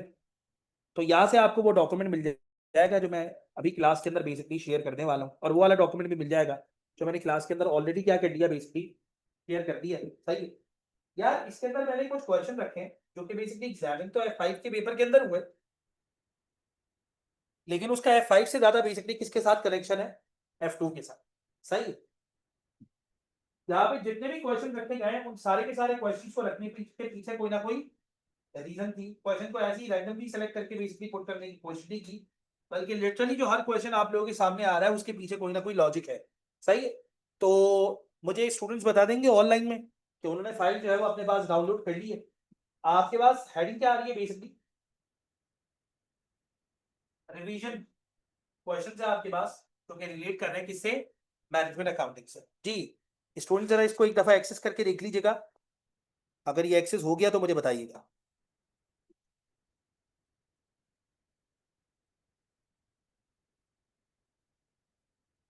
जी ये फाइल एक्सेस हो जाए तो मुझे बताइएगा। बेटा ये पहला क्वेश्चन आप लोगों के पास है, अभी मैं स्क्रीन में भी अपने सामने रखता हूँ, आप लोग इसे स्टार्ट करें। इससे एक बात बेटा माइंड हुई कि F2 की हमारी कितनी कमांड है। अच्छा बहुत सारे क्वेश्चन लिटरली F2 से रिलेट नहीं कर रहे। जैसे अगर मैं ये वाले क्वेश्चन की बात करूं, ये जो तुम्हारे पास पहला क्वेश्चन जो आ रहा है, क्या ये क्वेश्चन बेसिकली F2 से रिलेट कर रहा है? हाँ भाई, क्या ये क्वेश्चन F2 से रिलेट कर रहा है, हल्का फुल्का? लेकिन असल में देखा जाए तो कॉस्ट प्लस प्राइसिंग की टेक्निक वाला एक क्वेश्चन है छोटा सा। सही है, स्टार्ट करिएगा क्वेश्चन को आगे लेके जाइए।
चलिए जी, क्वेश्चन में जरा स्क्रीन के ऊपर लगाता हूँ, एक एक करके हम क्वेश्चंस को देखते हैं।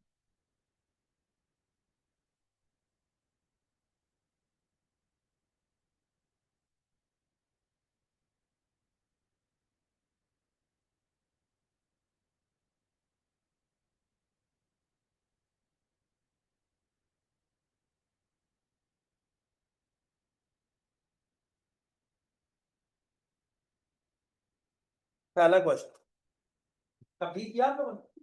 आंसर आगे पहले क्वेश्चन, राइट? क्यों? पहले क्वेश्चन का भी आंसर दिया नहीं। देखो, अगर तुम ये देखो, ये बात याद रखना, अगर हम ये सोचते रहेंगे ना कि सर हमने कब किया था, मतलब जब तो मतलब हमारे बचपन से भी पुरानी बात है, तो ये तो फिर लाजमी तौर पे चीजें मस्ता कर। यार मुझे एक बात बताओ, तो क्या है, अगर मैं क्वेश्चन को रीड आउट करूं तो क्या लिखा हुआ है? अब प्रोडक्ट है, प्राइम कॉस्ट, प्रोडक्ट की प्राइम कॉस्ट कितनी? 12। और वेरिएबल ओवरहेड कितना है? 3। और फिक्स ओवरहेड कितना है? 6 पर यूनिट। और वो तुमसे क्या कह रहा है, which pricing policy give the highest price? पहली प्राइसिंग पॉलिसी क्या है? Prime cost plus 80%। मतलब कोई बताया क्या है, मतलब है क्या?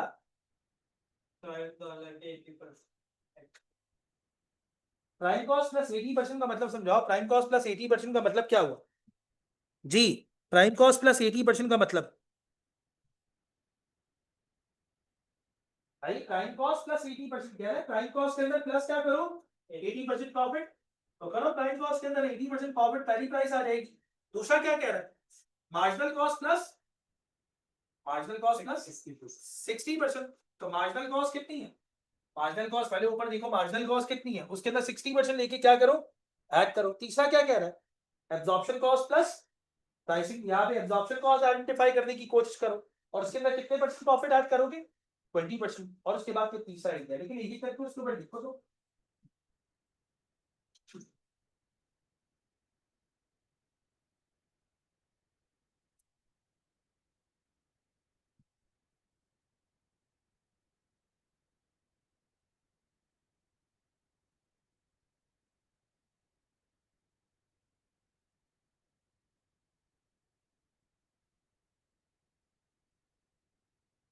पहली वाली प्राइस कितनी आ रही है, पहले ये आइडेंटिफाई करोगे, फिर दूसरी वाली प्राइस कितनी आ रही है, ये आइडेंटिफाई करोगे, फिर तीसरी वाली प्राइस। बेटा किसी का आंसर आया तो बताइएगा। पहली वाली प्राइस कितनी बनी है तुम लोगों की?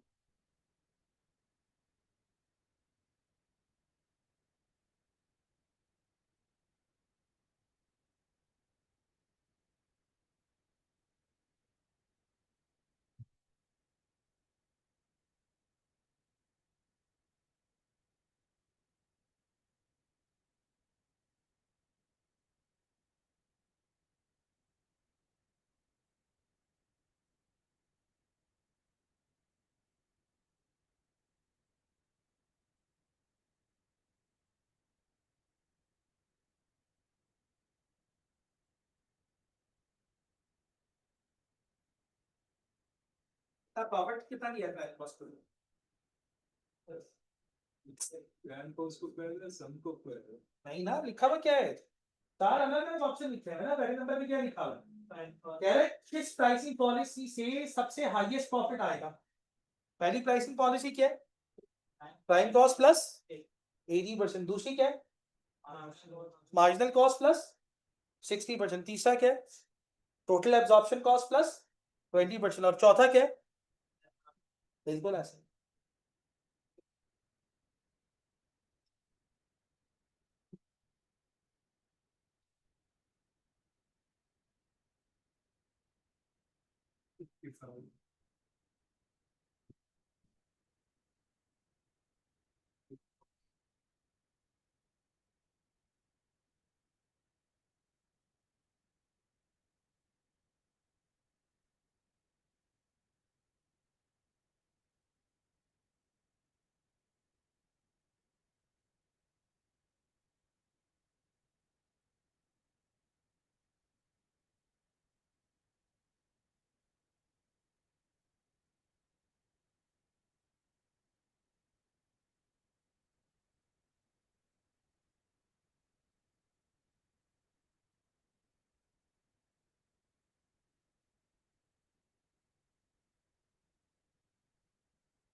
जी बताइए पहला क्या है।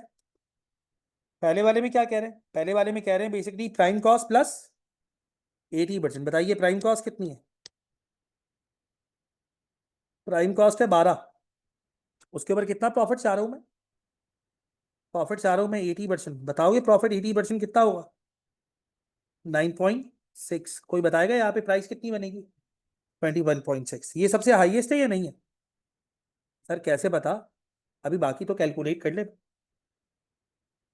हाँ भाई दूसरा क्या है, दूसरा ऑप्शन क्या है। क्या ऑप्शन है दूसरा।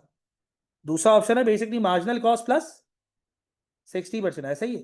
बताएंगे यहाँ पे मार्जिनल कॉस्ट कितनी है। हाँ भाई मार्जिनल कॉस्ट कितनी है यहाँ पे,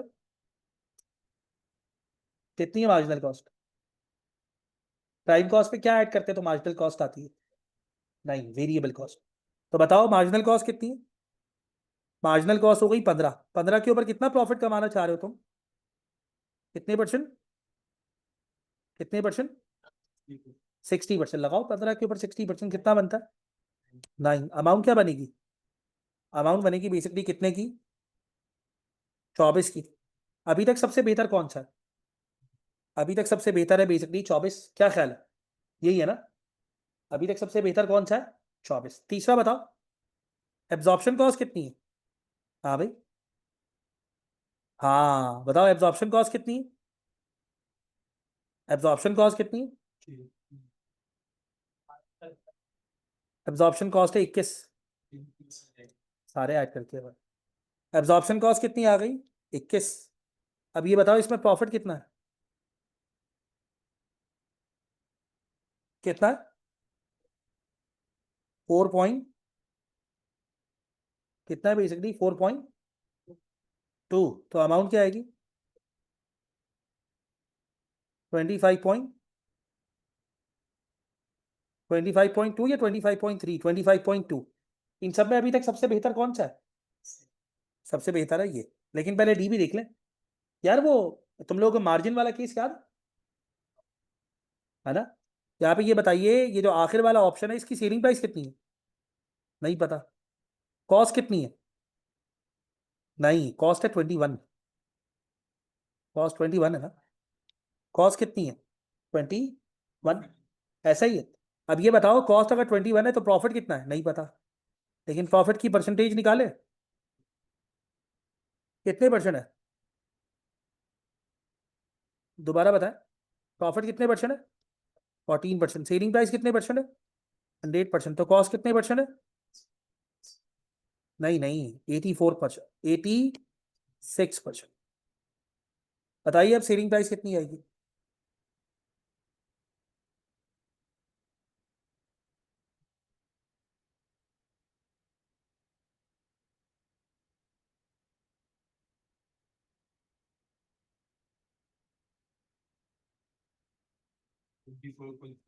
24.4। सबसे बेहतर प्राइस कौन सी है।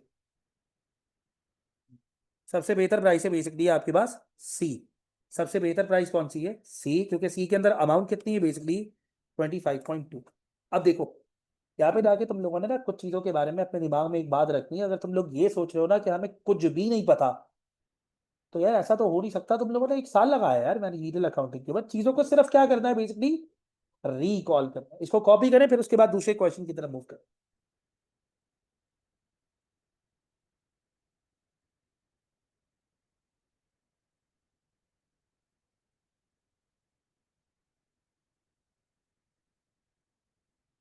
24.4 किसका। मैंने प्रॉफिट से कुछ नहीं करना। मैंने कहा सबसे हाईएस्ट प्राइस किसकी है, बस मुझे ये पता लग गया सबसे हाईएस्ट प्राइस किसकी है। सबसे हाईएस्ट प्राइस किसकी है।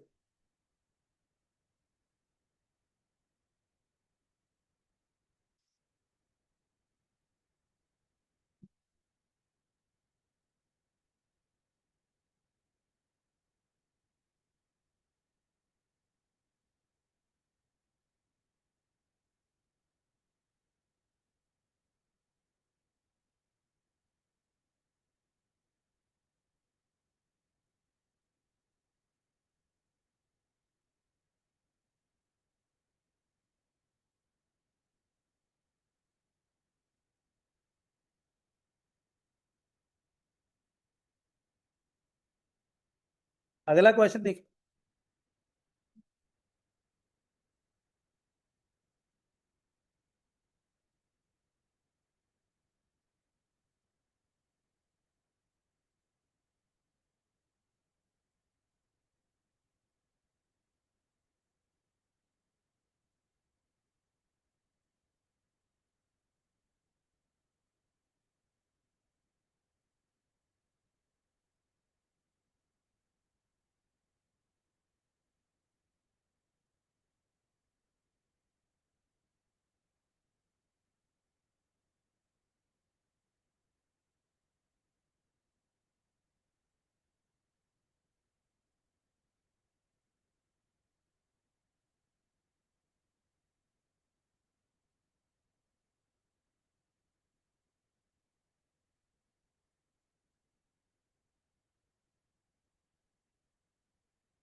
जी बताएंगे।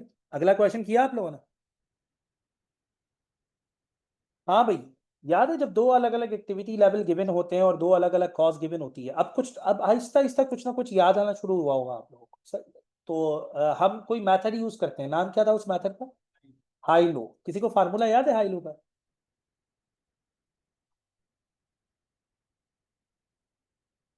और ऊपर क्या रखते हैं?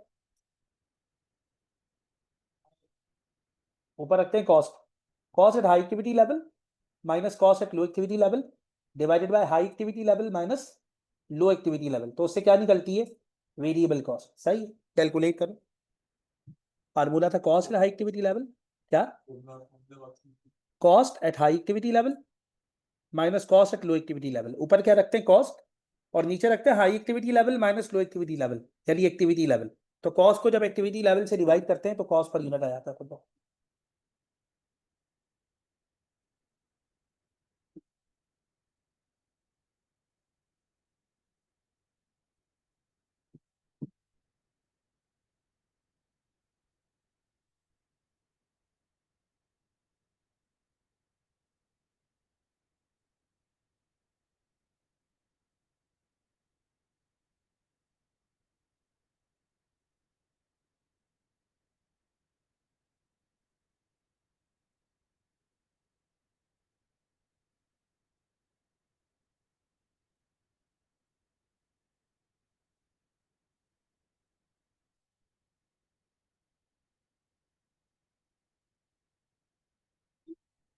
यही आंसर है।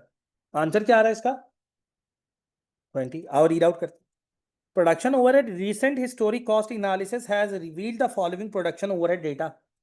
टोटल ओवरहेड कितने हैं? 6,20,000 और 7 लाख। लेबर आवर्स कितने हैं? 19,000 और 23,000। Fix production overhead are absorb on an assembly hours basis based on normal annual activity level In a typical year, 2,40,000 assembly hours will be worked by Edward company. हमने क्या अभी fix के लिए दी हुई है और अगले क्वेश्चन में फिक्स के बारे में पूछा हुआ भी है।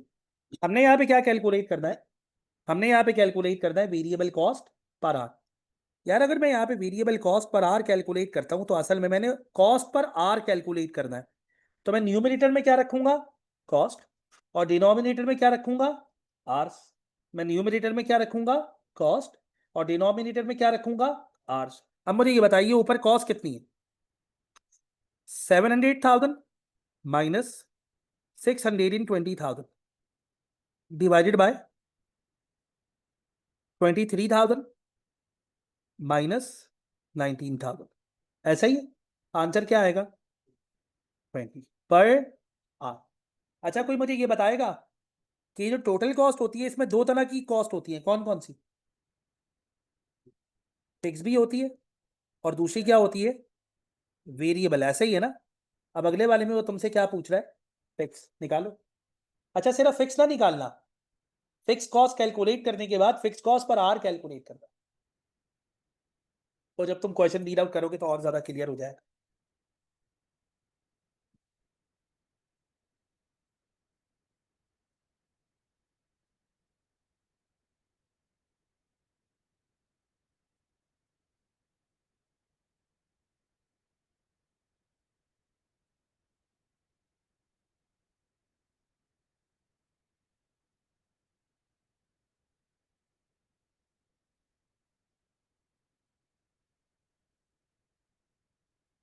साल के दिए हम्म 2,40,000। साल के दिए में 2,40,000, ऊपर जो फिक्स है कॉस्ट कैलकुलेट होगी वो साल की कैलकुलेट नहीं होगी। अरे निकालो फिर उसके बाद बात करेंगे। नहीं हाइलो तो तुम निकाल चुके हो ना, वेरिएबल कॉस्ट तो निकाल चुके हो, अब तो फिक्स कॉस्ट निकालनी है। हाइलो से दो कॉस्ट अलग अलग होती थी ना, हाइलो मेथड से दो कॉस्ट अलग अलग होती थी, एक वेरिएबल कॉस्ट और दूसरी फिक्स कॉस्ट। हम्म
किसके ऊपर बात कर रहे हैं? इस स्पेसिफिक एरिया के ऊपर ना?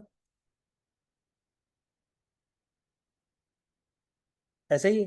कैसे कैलकुलेट करेंगे बेसिस? 240 को, 240 तो एक साल का है। 240 एक साल का है, एक साल में 12 महीने होता है। महीने का 20 होगा। महीने का 10, महीने का 20, दो 20,000। 40। नहीं नहीं 2 महीने का नहीं, तुमने फिक्स जो यहाँ पे फिक्स एफओएच की कॉस्ट निकालोगे तो 1 महीने की होगी। निकाली तुमने फिक्स कॉस्ट निकाली? पहले उसको इस एरिया को देख के फिक्स कॉस्ट तो निकालो।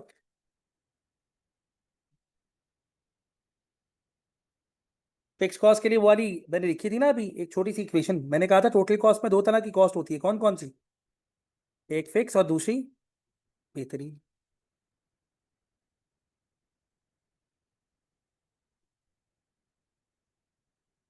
पहले महीने कितना आ रहा है? 31 तो नहीं आ रहा, 12 आ रहा। लेकिन 12 जो है वो कैसे आ रहा है, पहले फिक्स कॉस्ट निकालिए तुमने, बताओ फिक्स कॉस्ट कैसे निकाली। बेटा फिक्स कॉस्ट निकालने का फार्मूला था, अगर तुम्हें याद हो, क्या फार्मूला था। सबसे पहले हम रखते हैं टोटल कॉस्ट, क्या रखते हैं सबसे पहले, टोटल कॉस्ट। कोई भी एक टोटल कॉस्ट उठा लो इन दोनों में से। 6,20,000। जिस वक्त 6,20,000 की कॉस्ट है उस वक्त की निकालेंगे टोटल वेरिएबल कॉस्ट। अब बताओ 6,20,000 की कॉस्ट है, उस वक्त यूनिट्स कितने, कितने, 19,000, और हर यूनिट के ऊपर वेरिएबल कॉस्ट कितनी है, 20। आंसर क्या आएगा, 3,80,000। अगर 6,20,000 में से 3,80,000 माइनस करूंगा तो फिक्स कॉस्ट कितनी आएगी, फिक्स कॉस्ट आएगी 2,40,000। फिक्स कॉस्ट कितनी आएगी, फिक्स कॉस्ट आएगी 2,40,000, ऐसा ही है। अब मैंने यहाँ पे और क्या कैलकुलेट करना, फिक्स कॉस्ट पर आर, क्या ख्याल है, यही निकालना था ना, फिक्स कॉस्ट, फिक्स कॉस्ट पर आर। अब एक बात बताओ, फिक्स कॉस्ट कितनी है, 2,40,000। एक महीने के आर्स कितने, 20,000। कैसे निकाले, 2,40,000 डिवाइडेड बाय 12, एक महीने के कितने हुए, 20,000। तो अगर मैं 2,40,000 को 20,000 से डिवाइड करूं तो आंसर क्या आएगा, आंसर आएगा बेसिकली 12। सही है।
हो गया भाई। बेटा अगला वाला क्वेश्चन स्टार्ट करो। अब बेटा कहीं ना कहीं हमने तीन चीजें रिकॉल कर ली, एक मार्जिनल कॉस्ट प्लस प्राइसिंग, नहीं, तीन चीजें वहां पे रिकॉल करने का मकसद पता है क्या था, तो मैं थोड़ा बहुत रिकॉल हो जाए, वेरिएबल कॉस्ट क्या होती है, प्राइम कॉस्ट क्या होती है, मार्जिनल कॉस्ट कौन सी दो अमाउंट्स को मिला के बनाते हैं, और एब्जॉर्प्शन कॉस्ट में क्या क्या शामिल होता है, ये रिकॉल हो गया। हल्का फुल्का आपने रिकॉल कर लिया, हाइलो मेथड में वेरिएबल कॉस्ट कैसे निकालते हैं और साथ में फिक्स कॉस्ट कैसे निकालते हैं। अब एक एरिया आ रहा है अगले वाले क्वेश्चन में, इसको यहाँ पे रखने का मकसद ये था, देखो यार तुम्हें अगर चाहे टारगेट कॉस्ट याद हो या ना याद हो, सिनेरियो पढ़ने के बाद तुम इस बात को आइडेंटिफाई करने के काबिल हो जाने चाहिए कि हमारी टारगेट कॉस्ट का मतलब यहाँ पे क्या होगा, मतलब टारगेट कॉस्ट का मतलब क्या होगा। अब एक काम करो, पहले से स्टार्ट करो फिर आगे बात करते हैं।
बिल्कुल ऐसे ही। अब देखो एक बात तुम लोगों को फील हो रही होगी, पिछले पहले वाले क्वेश्चन में तुम लोगों ने हाथ ही नहीं रखा था, ऐसा ही है। पहले वाले क्वेश्चन में तुम लोगों ने हाथ ही नहीं रखा था, जबकि पहला क्वेश्चन इन सबके मुकाबले में सबसे आसान था, लेकिन वहां पे तुम लोगों ने इस बात की जहमत, सर मुझे याद ही नहीं है, मैंने F2 ये क्या होता है मतलब, हाँ लिटरली, वरना क्या लिखा हुआ था, प्राइम कॉस्ट प्लस 80%, यानी प्राइम कॉस्ट के अंदर प्लस करो 80%, तो प्राइस निकल आई। लेकिन अब वो हो रहा है क्यों? क्योंकि अब आहिस्ता आहिस्ता आहिस्ता आहिस्ता पुरानी चीजें, देखो वो सारी नॉलेज यहाँ पे जमा है माइंड में, थोड़ी सी पीछे की तरफ, बस उसको आगे लेके आना है हमने किसी तरीके से। सही है, तो चीजें आहिस्ता आहिस्ता जो है वो बेहतर होती चली जाएंगी। बताएंगे यहाँ पे हमारी सेलिंग प्राइस कितनी है, निकालिए आप लोगों ने टारगेट कॉस्ट, यही आ रही है मुझे, ये बताइए हमारी सेलिंग प्राइस कितनी है। हमारी सेलिंग प्राइस है बेसिकली 120, माइनस क्या करेंगे, माइनस करेंगे प्रॉफिट। बताएं प्रॉफिट कितने परसेंट है? 20%। बताएंगे प्रॉफिट कितना है? 24। तब 120 में से 24 माइनस करेंगे तो आंसर क्या आएगा? 96। बिल्कुल ऐसे ही, हमने लैग के वही उससे कोई फर्क नहीं पड़ता, कोई फर्क नहीं पड़ता। सही है, बिल्कुल 100%। आगे चलो, ये एक पुराना कॉन्सेप्ट है यार, बहुत सारी जगहों पे यूज होता है। देखते हैं क्वेश्चन नंबर 5 आप सॉल्व करते हैं। पहले अगले क्वेश्चन की तरफ देखते हैं। ये यही वाला क्वेश्चन है, यानी इसकी हेडिंग यही वाली है, बस तुम लोगों ने यहाँ पे leather cost per share calculate कर।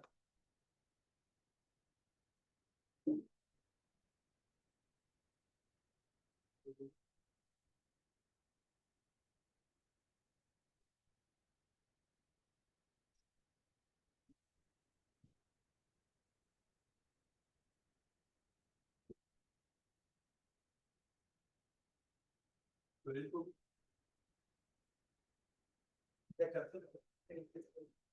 ये आंसर नहीं है इसका, 24 आंसर 12 की जी है। 12 12 भी आंसर, 12 के हिसाब से तो 24 बन रहा है, 12 के हिसाब से ही तो 24 बन रहा है।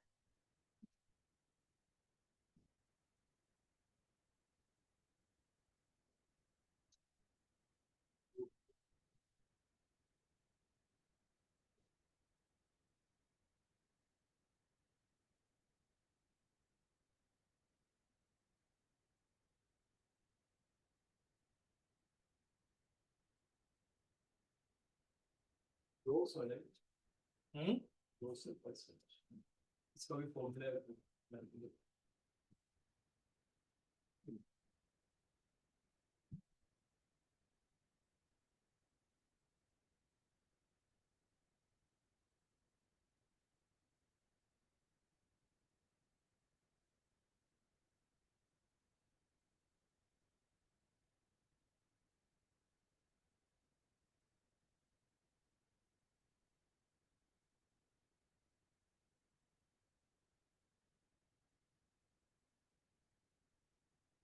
ये बताएंगे।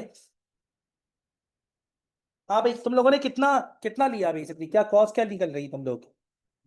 24 आ रही है। अब मैं तुम लोगों के सामने एक बात करूं, क्या? 20.8 नहीं। अब जरा गौर से मेरी बात सुनो, तुम्हें कितने घंटे चाहिए लेबर के? 2 घंटे। सही है नहीं? लेकिन मसला पता है क्या है? अच्छा एग्जैक्टली 2 मीटर नहीं, 2 मीटर फैब्रिक चाहिए। कितने मीटर फैब्रिक चाहिए? 2। लॉस कितना है? 20%। तुम क्या कर रहे हो, इसका 20% ले रहे हो, कितना हुआ? 0.4। और इस 0.4 को इसके अंदर ऐड कर रहे हो, ऐसा ही कितना बन गया? 2.4। 1 kg का रेट यानी 1 मीटर का रेट 10, तो आंसर क्या आ रहा? 24। ये कैलकुलेशन हो रही है तुम्हारी, मतलब ये अल्टीमेटली यही है ना, 24 तो आंसर ऐसे ही निकलेगा। लॉजिक तो पीछे यही है। अब मुझे बताओ यहाँ पे एक मसला है, पता है क्या? जरा गौर से सुनो। तुम अगर 2.4 मीटर फैब्रिक इनपुट करते हो, लॉस कितना है? तो लॉस ये थोड़ी कहेगा मैंने 2 के ऊपर होना है, वो कहेगा मैं 2.4 के ऊपर हूंगा। तो 2.4 के ऊपर जब लॉस होगा तो कितना होगा? 0.48। 2.4 के ऊपर जब लॉस होगा तो कितना होगा? 0 पॉइंट, तो बेटा आखिर में बचेगा कितना? 1 पॉइंट, कितना बचेगा आखिर में? ये चीज आखिर में कितना बचेगा? 1.92। कितना बचेगा आखिर में? 1.92। अब मुझे बताओ, अगर आखिर में तुम्हारे पास लॉस कितना बच रहा है? 1.92। कितना बच रहा है आखिर में लॉस? 1 पॉइंट, यानी आउटपुट कितना बच रहा है? 1.92। 1.92 में एक चेयर कंप्लीट हो सकती है। एक चेयर के लिए कितना चाहिए? 2 मीटर। जबकि यहाँ पे कितना आ रहा है? 1.92। ऐसा ही है। तो कहीं ना कोई मसला हुआ है। इसके पीछे ऊपर कैलकुलेशन क्या हुई है, 100% क्या किया इनपुट, 20% क्या हुआ लॉस, तो 80% क्या आया आउटपुट। यही हो रहा है ना, यही हो रहा है, क्या ख्याल है? ऐसा ही है। मुझे यहाँ पे आउटपुट कितना चाहिए, 2 मीटर कितना चाहिए। अब मुझे बताओ मैं इनपुट कितना करूंगा। अगर 2 मीटर चाहिए जो कि कितने परसेंट है, 80%, तो 100% इनपुट कितना होगा, कैलकुलेट करो। 2 divided by 80 multiply by 100,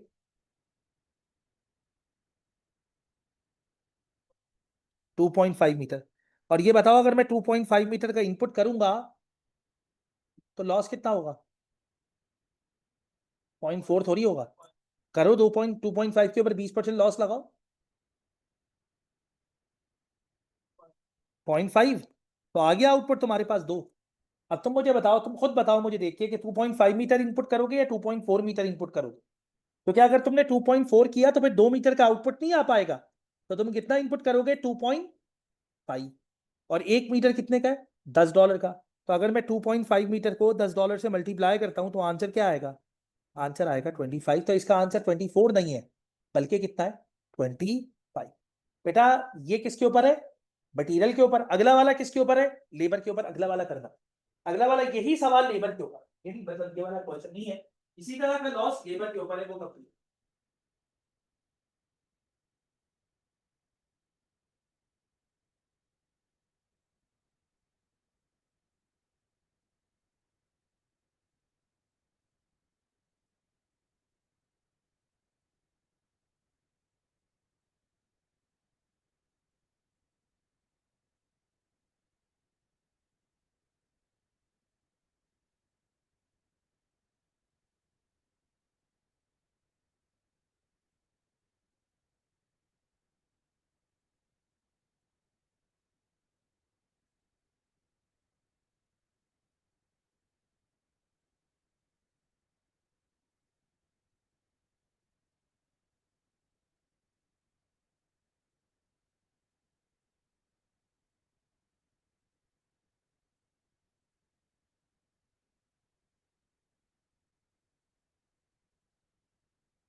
six point, फिर वही वाली गलती कर रहे हो।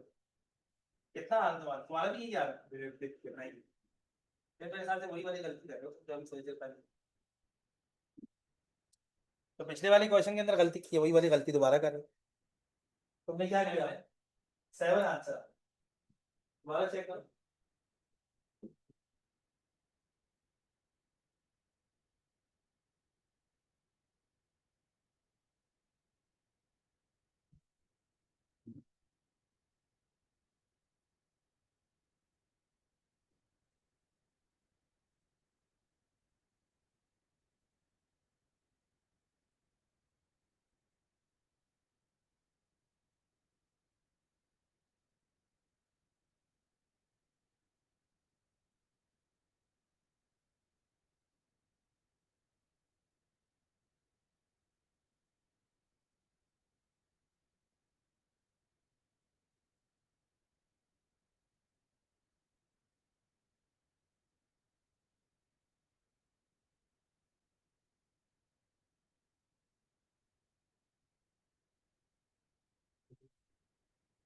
कितना? 7 ये वाला आंसर। हाँ भाई, तुम्हारा आया 7 या अभी तक 7 नहीं आया? मल्टीप्लाई होता है 0.5 से 30 इक्वल सम लेकिन हम इसको 0.5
जी बताएंगे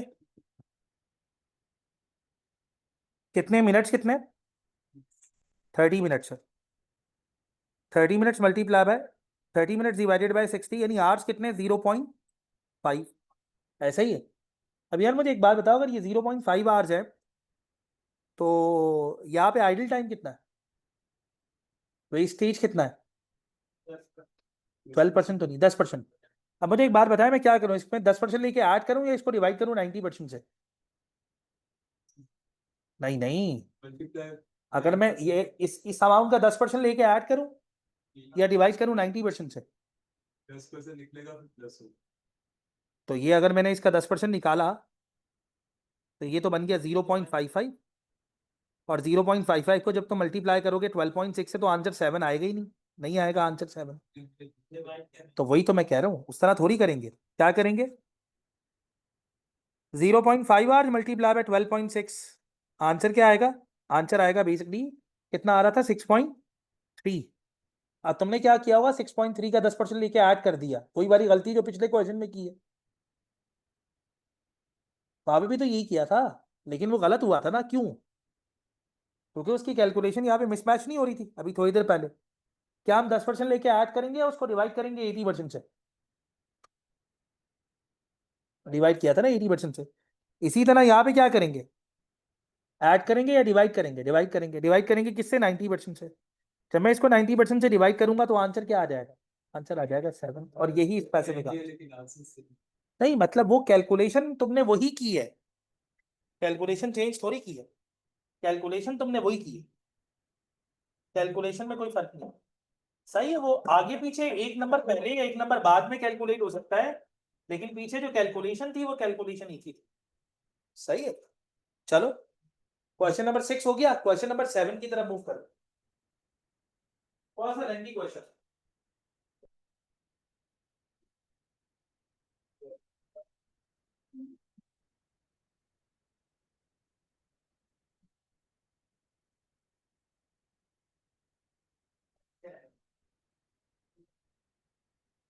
मैंने ये कही करते वो सही आज पर 65 या से सही मेरे आपके लिए जाके 0.5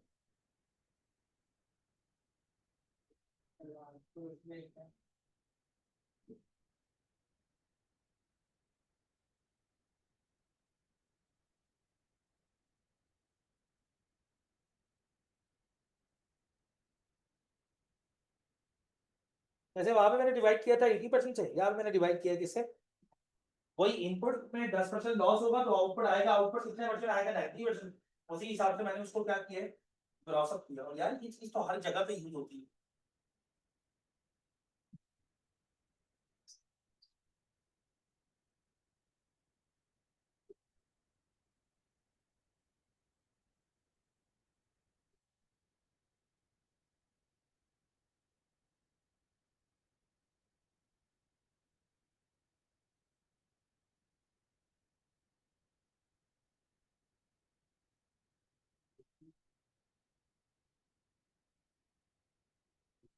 वो सही करेगा।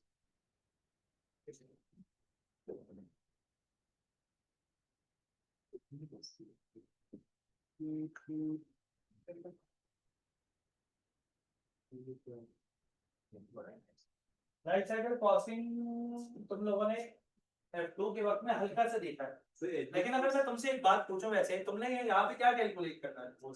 Cost per unit. बेटा life cycle cost per unit की अगर कोई और टेक्निकलिटी होती तो मैं इस क्वेश्चन को यहाँ पे रखता क्यों? मैंने इस क्वेश्चन को ये सोच के रखा है कि तुमने कैलकुलेट करना है कॉस्ट पर यूनिट, और तुम कॉस्ट पर यूनिट कैसे कैलकुलेट करोगे? पहले पूरी की पूरी लाइफ की कॉस्ट निकालोगे, जो कि आसानी से निकल आएगी, डिवाइड कर दोगे यूनिट्स, करो। तीनों साल की कॉस्ट निकाल के ऐड करो, फिर डिवाइड करो किससे? यूनिट से। सारी कॉस्ट, लाइफ साइकिल कॉस्ट का मतलब होता है सारी कॉस्ट।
3.22 बिल्कुल सही आंसर। कैसे कैलकुलेट किया आप लोगों ने पता है? हाँ भाई तुम बताओ, तुमने निकाला ईयर बाय ईयर आंसर निकाला? पहले साल की कॉस्ट कितनी आ रही है? कैसे आ रही है? भाई सबसे पहले मैंने यहाँ पे क्या किया, पहले साल में 2000 को मल्टीप्लाई किससे किया? 2000 को मल्टीप्लाई किया 2.8 से, और उसमें प्लस कर दिया कितना? हाँ 3000, 1500 और 700, 5200। क्या ख्याल है? ये आंसर आ गया कितना? 10,800। कोई मसला है यहाँ तक? दूसरे साल में मैंने क्या किया? दूसरे साल में मैंने 5000 को मल्टीप्लाई किससे किया? 5000 को मल्टीप्लाई किया 1.8 प्लस 0.4 यानी कि 2.2 से, और प्लस कर दिया उसमें 3500, 1600, 5100, 5100 और 700, 5800। बताओ आंसर क्या आया? आंसर क्या आया? 16,800। ये दूसरा हो गया। तीसरा बताओ, 7000 को मल्टीप्लाई किया किससे? हाँ भाई बताइए, 7000 को मल्टीप्लाई किया किससे? 1.6 से, है ना? 7000 को मल्टीप्लाई किया 1.6 से, प्लस क्या किया? 4000, 1600 और 700 सब मिला के 17,500। टोटल आंसर बताइए, दोबारा बताइए। 45,100। इन सबको प्लस करो, आंसर क्या आ रहा है? नहीं, पहले इसका आंसर बताओ। इसका आंसर 17,500 है। इसका आंसर कितना है? 17,500। कितना? 17,500। इन सबको ऐड करने के बाद अमाउंट क्या बन रही है? 45,100। डिवाइड किससे करूंगा? डिवाइड करूंगा 14,000 यूनिट से, तो पर यूनिट कॉस्ट कितनी आ रही है? 3.22। साल का अलग अलग नहीं निकलेगा। यार कॉस्ट पर यूनिट हर साल की अलग अलग निकालनी, पूरी की पूरी लाइफ की कॉस्ट पर यूनिट एक साथ निकालनी। तो फिर तुम्हारा आंसर 3.22 नहीं आया होगा, क्योंकि फिर वो एवरेज, लेकिन फिर उसको तुम डिवाइडेड बाय 3 में तो करोगे, क्योंकि एवरेज निकालना है ना, उसको 3 साल से डिवाइड भी तो करोगे। क्या फिर ऐड थोड़ी करेंगे, डिवाइडेड बाय 3 करेंगे। सही है जी।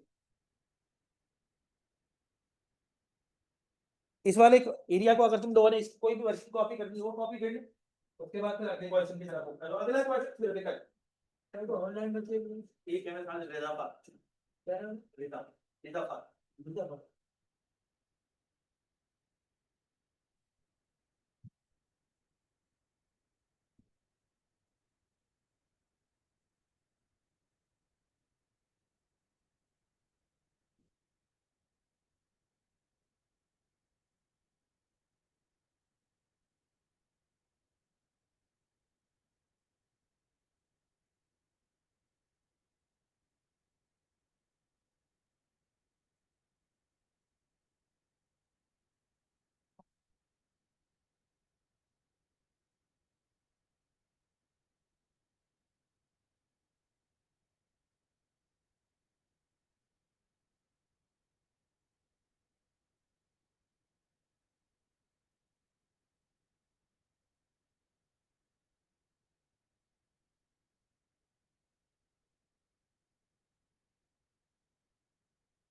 सही है जी, अगले क्वेश्चन की तरफ जाए।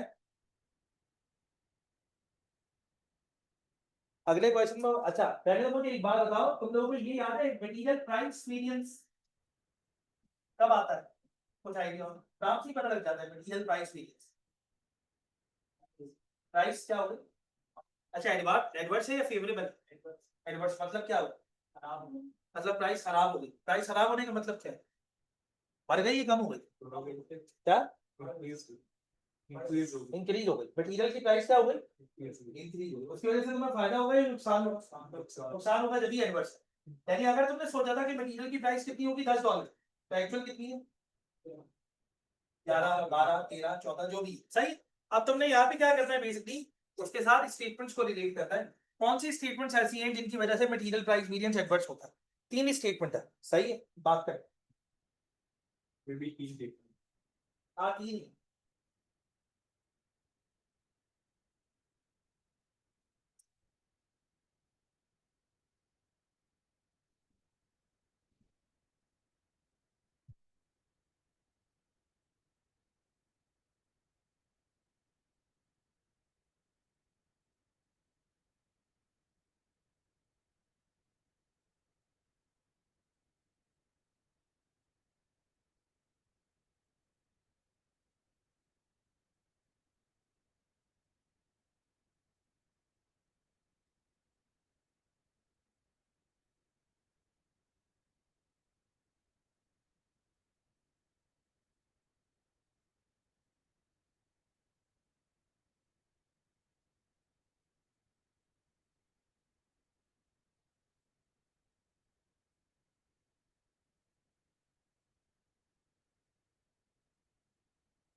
हाँ भाई, कौन कौन सी स्टेटमेंट लग रही है आप लोगों को?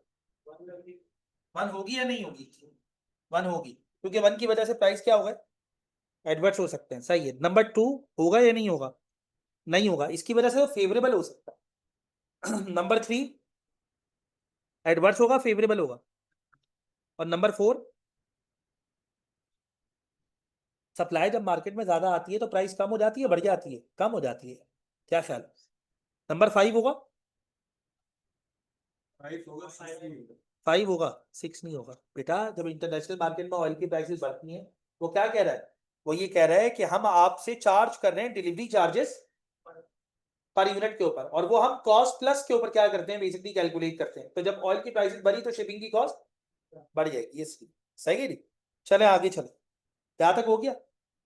अब यार यहाँ पे तुमने सेल वॉल्यूम वेरिएंस निकालना है। बेटा सेल वॉल्यूम वेरिएंस होता है, अगर तुम्हें याद ना हो मैं एक दफा रिकॉल करवाया तो, हमने कितने यूनिट सोचे थे और एक्चुअल कितने यूनिट सेल आउट हुए, उन दोनों का गैप निकाल के फिर प्रॉफिट या कंट्रीब्यूशन से मल्टीप्लाई कर, सही, स्टार्ट कर।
हुआ, क्या निकला? 18,000।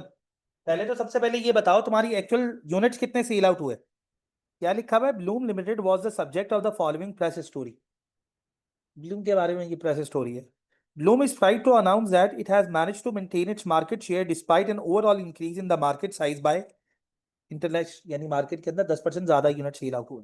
However, the sale director, when challenged by this journalist, recently admitted having been forced to reduce price by 1.50 per bunch. हमने प्राइसेस को क्या किया है बेसिकली, कम किया. नॉर्मली हम सेल आउट करते थे कितने यूनिट्स, 12,000 यूनिट्स, जबकि हमारी वेरिएबल कॉस्ट कितनी है बेसिकली 20, और हमारा स्टैंडर्ड कंट्रीब्यूशन कितना है 5. कैसे निकाला तुम लोगों ने, मुझे ये बताओ. एक्चुअल यूनिट्स कितने सेल आउट हुए, 13,200. बेहतरीन. और हमने बजट यूनिट्स कितने सोचे थे, 12. 13,200 माइनस 12,000 मल्टीप्लाई किससे करूंगा, कंट्रीब्यूशन से. बताएंगे यहाँ पे कंट्रीब्यूशन कितना है.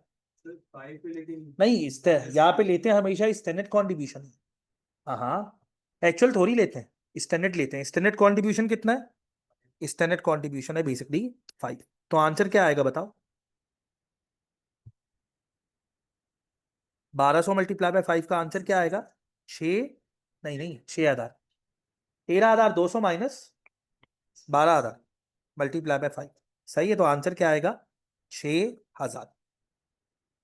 अब बेटा ये आखिरी सवाल में वो सारी बातें जो अब तक हुई हैं, इन सारी की सारी बातों को कंसाइज करने की कोशिश की गई. और हैरत की बात है कि मैं तुम लोगों को वो वाला सवाल करवा रहा हूं जो एक अटेम्प्ट के अंदर 10 मार्क्स के ऊपर आ भी चुका है. क्वेश्चन का नाम क्या है बेसिकली, हैमर. इसके बाद वाला, पहले पेज के ऊपर, पहली स्लाइड के ऊपर उसकी सिर्फ डिटेल है, दूसरी स्लाइड के ऊपर उसकी कैलकुलेशन है. उसके अंदर आपने कॉस्ट पर यूनिट कैलकुलेट करके देना है. वो आज का बस आखिरी सवाल है, ताकि चीजें एक दफा रिकॉल हो, फिर अगली क्लास में इंशाल्लाह पहला चैप्टर स्टार्ट करें जिसका नाम है एक्टिविटी बेस्ड कॉस्ट. बिल्कुल बेसिक्स.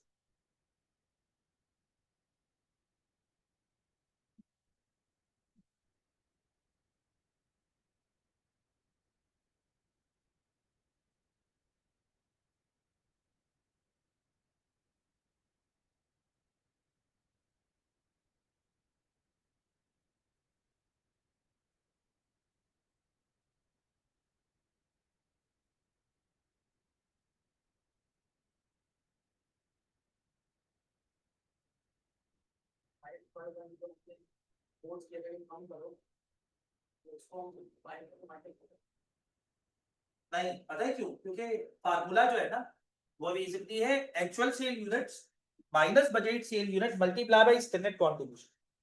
तो फिर अगर हमने उसके अंदर एक्चुअल कंट्रीब्यूशन ले लिया ना, तो प्राइस का इफेक्ट भी आ जाए, जबकि वॉल्यूम वेरिएंस में प्राइस का इफेक्ट हो जाता है. राइट. चले आगे, आखिरी क्वेश्चन आप इसको अलग से चाहो तो लास्ट पेज के ऊपर भी सॉल्व कर सकते हो. अगर चाहो तो बिल्कुल आखिरी पेज है, आखिरी पेज खाली है, आखिरी पेज के ऊपर है, कुछ भी नहीं है. कहीं कहीं ना कहीं इसको एडजस्ट करने की कोशिश करो, इसकी अमाउंट आप लोगों ने कैलकुलेट करो.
एक एक करके कॉस्ट ऐड करनी पड़ेगी। कौन कौन सी कॉस्ट है इसके अंदर? पहले नंबर पे स्टील की कॉस्ट है, ऐसा ही है। दूसरे नंबर पे अदर मटीरियल है। तीसरे नंबर पे लेबर है। चौथे नंबर पे वेरिएबल एफओएच है। उसके अलावा डिलीवरी कॉस्ट है, उसके अलावा फिक्स एफओएच। पहली वाली प्राइसिंग पॉलिसी कौन सी है? इसके ऊपर प्राइस कैलकुलेट करनी है। वेरिएबल कॉस्ट प्लस अच्छा, उस वेरिएबल कॉस्ट में डिलीवरी कॉस्ट ऐड करेंगे या नहीं करेंगे? लिखा हुआ क्या है क्वेश्चन के अंदर? डिटेल देखो, देखो इतना क्लियरनेस रीजन में तो क्वेश्चन की अगर करोगे तो हो जाएगा। पॉलिसी क्या लिखी हुई है ऊपर?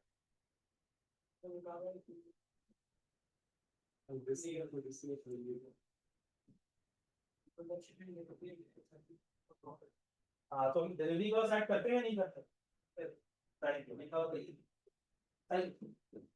कॉस्ट निकालोगे, उसके बाद डिलीवरी कॉस्ट ऐड करोगे, उसके बाद फिर कॉस्ट निकालने के बाद प्रॉफिट ऐड करके प्राइस कैलकुलेट कर स्टार्ट करें।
कैलकुलेट किया आप लोगों ने? यार इस क्वेश्चन को यहाँ पे करवाना तो मेरे लिए मुश्किल है। लाजमी तौर पे मैं इसको जर्नल के ऊपर ही करवाऊंगा ताकि ये आसानी से सॉल्व हो जाए।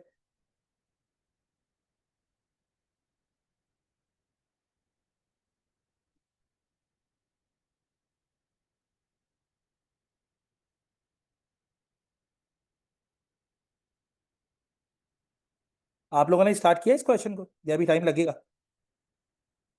नहीं नहीं, पहले तुम लोग बताओ भाई। अभी तक मैंने क्वेश्चन में कोशिश यही की है कि फर्स्ट टाइम पे आप लोग ही उसे सॉल्व करें।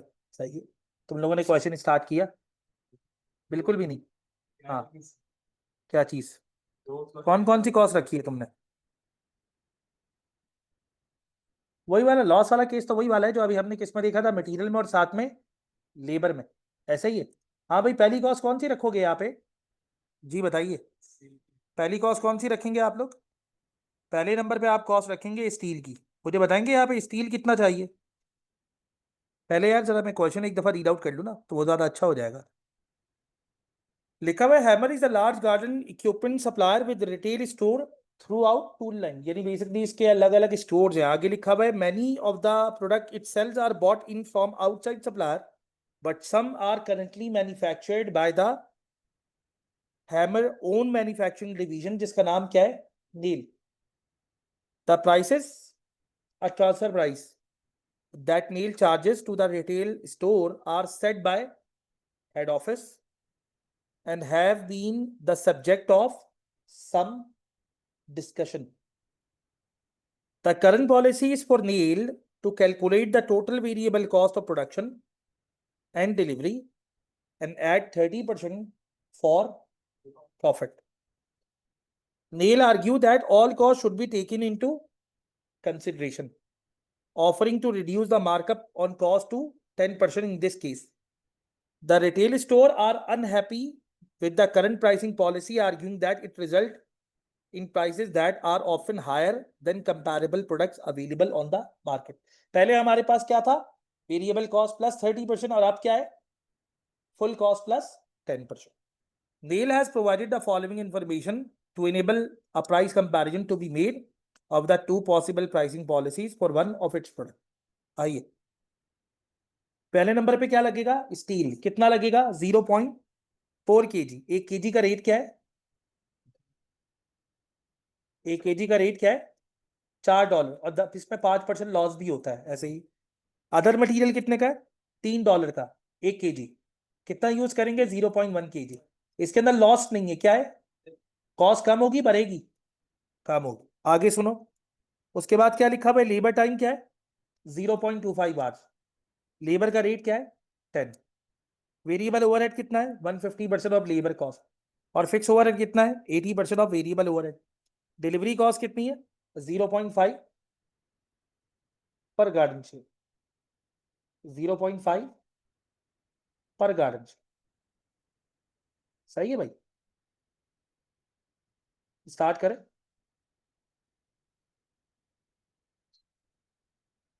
सही है? 12 बताए। हाँ हाँ, 1 यूनिट का आंसर चाहिए ना। अब मुझे बताओ, तुमने वो निकाला क्या कहते हैं, पहली कॉस्ट रखी? पहली कॉस्ट किसकी है? स्टील की। बताओ स्टील कितना यूज होगा? 0. 1 kg का रेट क्या है? 1 kg का रेट 4। अमाउंट क्या बनती है? 1.6। लेकिन क्या इसके अंदर लॉस है? कितना? क्या करूं? कैसे करेंगे?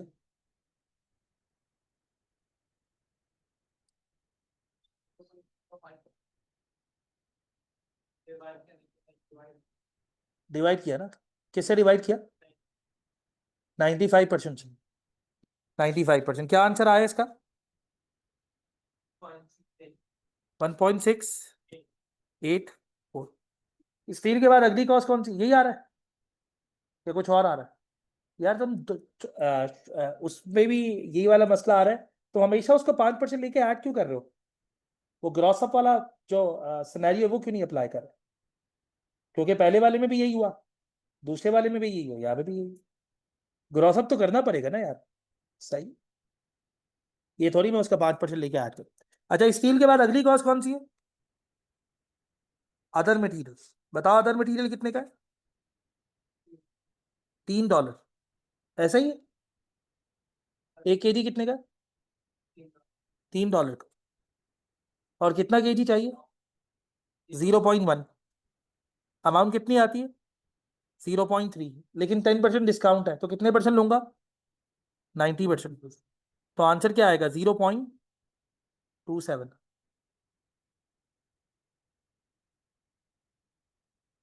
सही है नी? दूसरी कॉस्ट भी हो गई। तीसरी क्या है? लेबर। लेबर कितना है?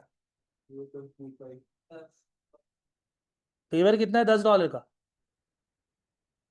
और कितना यूज करना है तुमने? 0.25 मल्टीप्लाई बाय 10। क्या अमाउंट बनी? 2.5। ये भी हो गया। अगला बताओ, वेरिएबल ओवरहेड कितना है?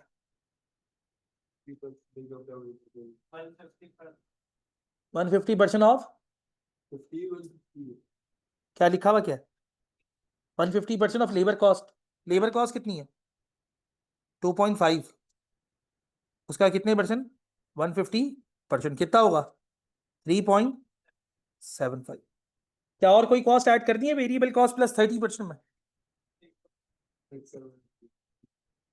नहीं ना, एक और कॉस्ट भी तो है। डिलीवरी कॉस्ट भी तो ऐड करनी है, लिखा हुआ था क्वेश्चन में। और क्या ऐड करेंगे? Delivery cost. बताइए डिलीवरी कॉस्ट कितनी है? डिलीवरी कॉस्ट है 0.5। बताओ कॉस्ट कितनी बनी? देखो वेरिएबल कॉस्ट कितनी आ रही है।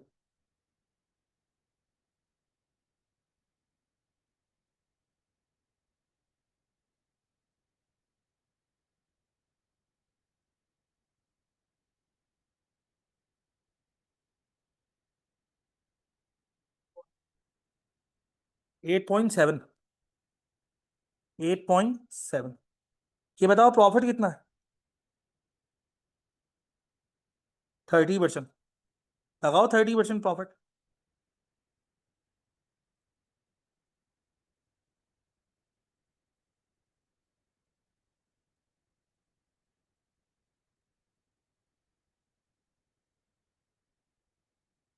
2 पॉइंट, आंसर क्या आएगा?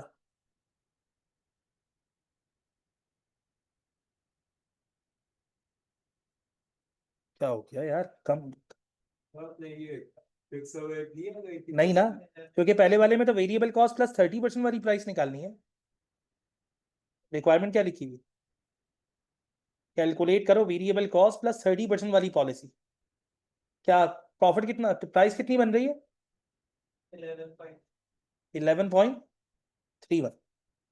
11.31। दूसरी प्राइसिंग पॉलिसी क्या है?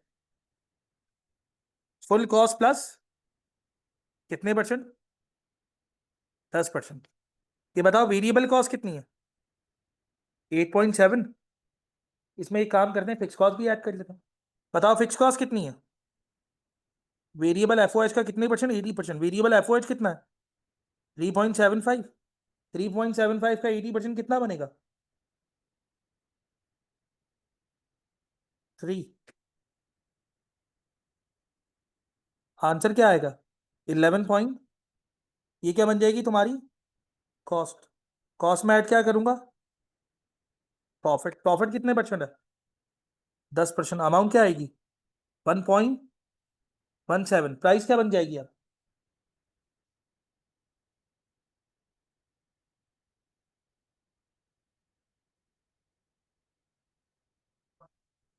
$12.87। बताओ प्राइस के दरमियान में फर्क कितना आ रहा है?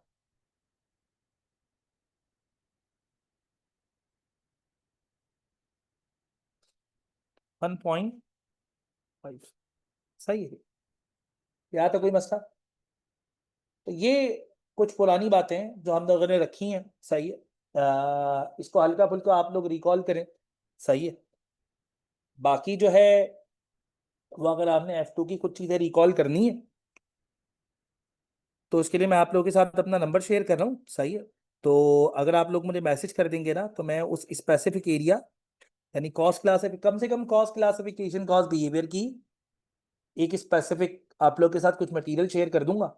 तो आप लोग देख लेंगे, तो कॉस्ट क्लासिफिकेशन, कॉस्ट बिहेवियर कहीं ना कहीं आपका क्या हो जाएगा, बेसिकली रिकॉल।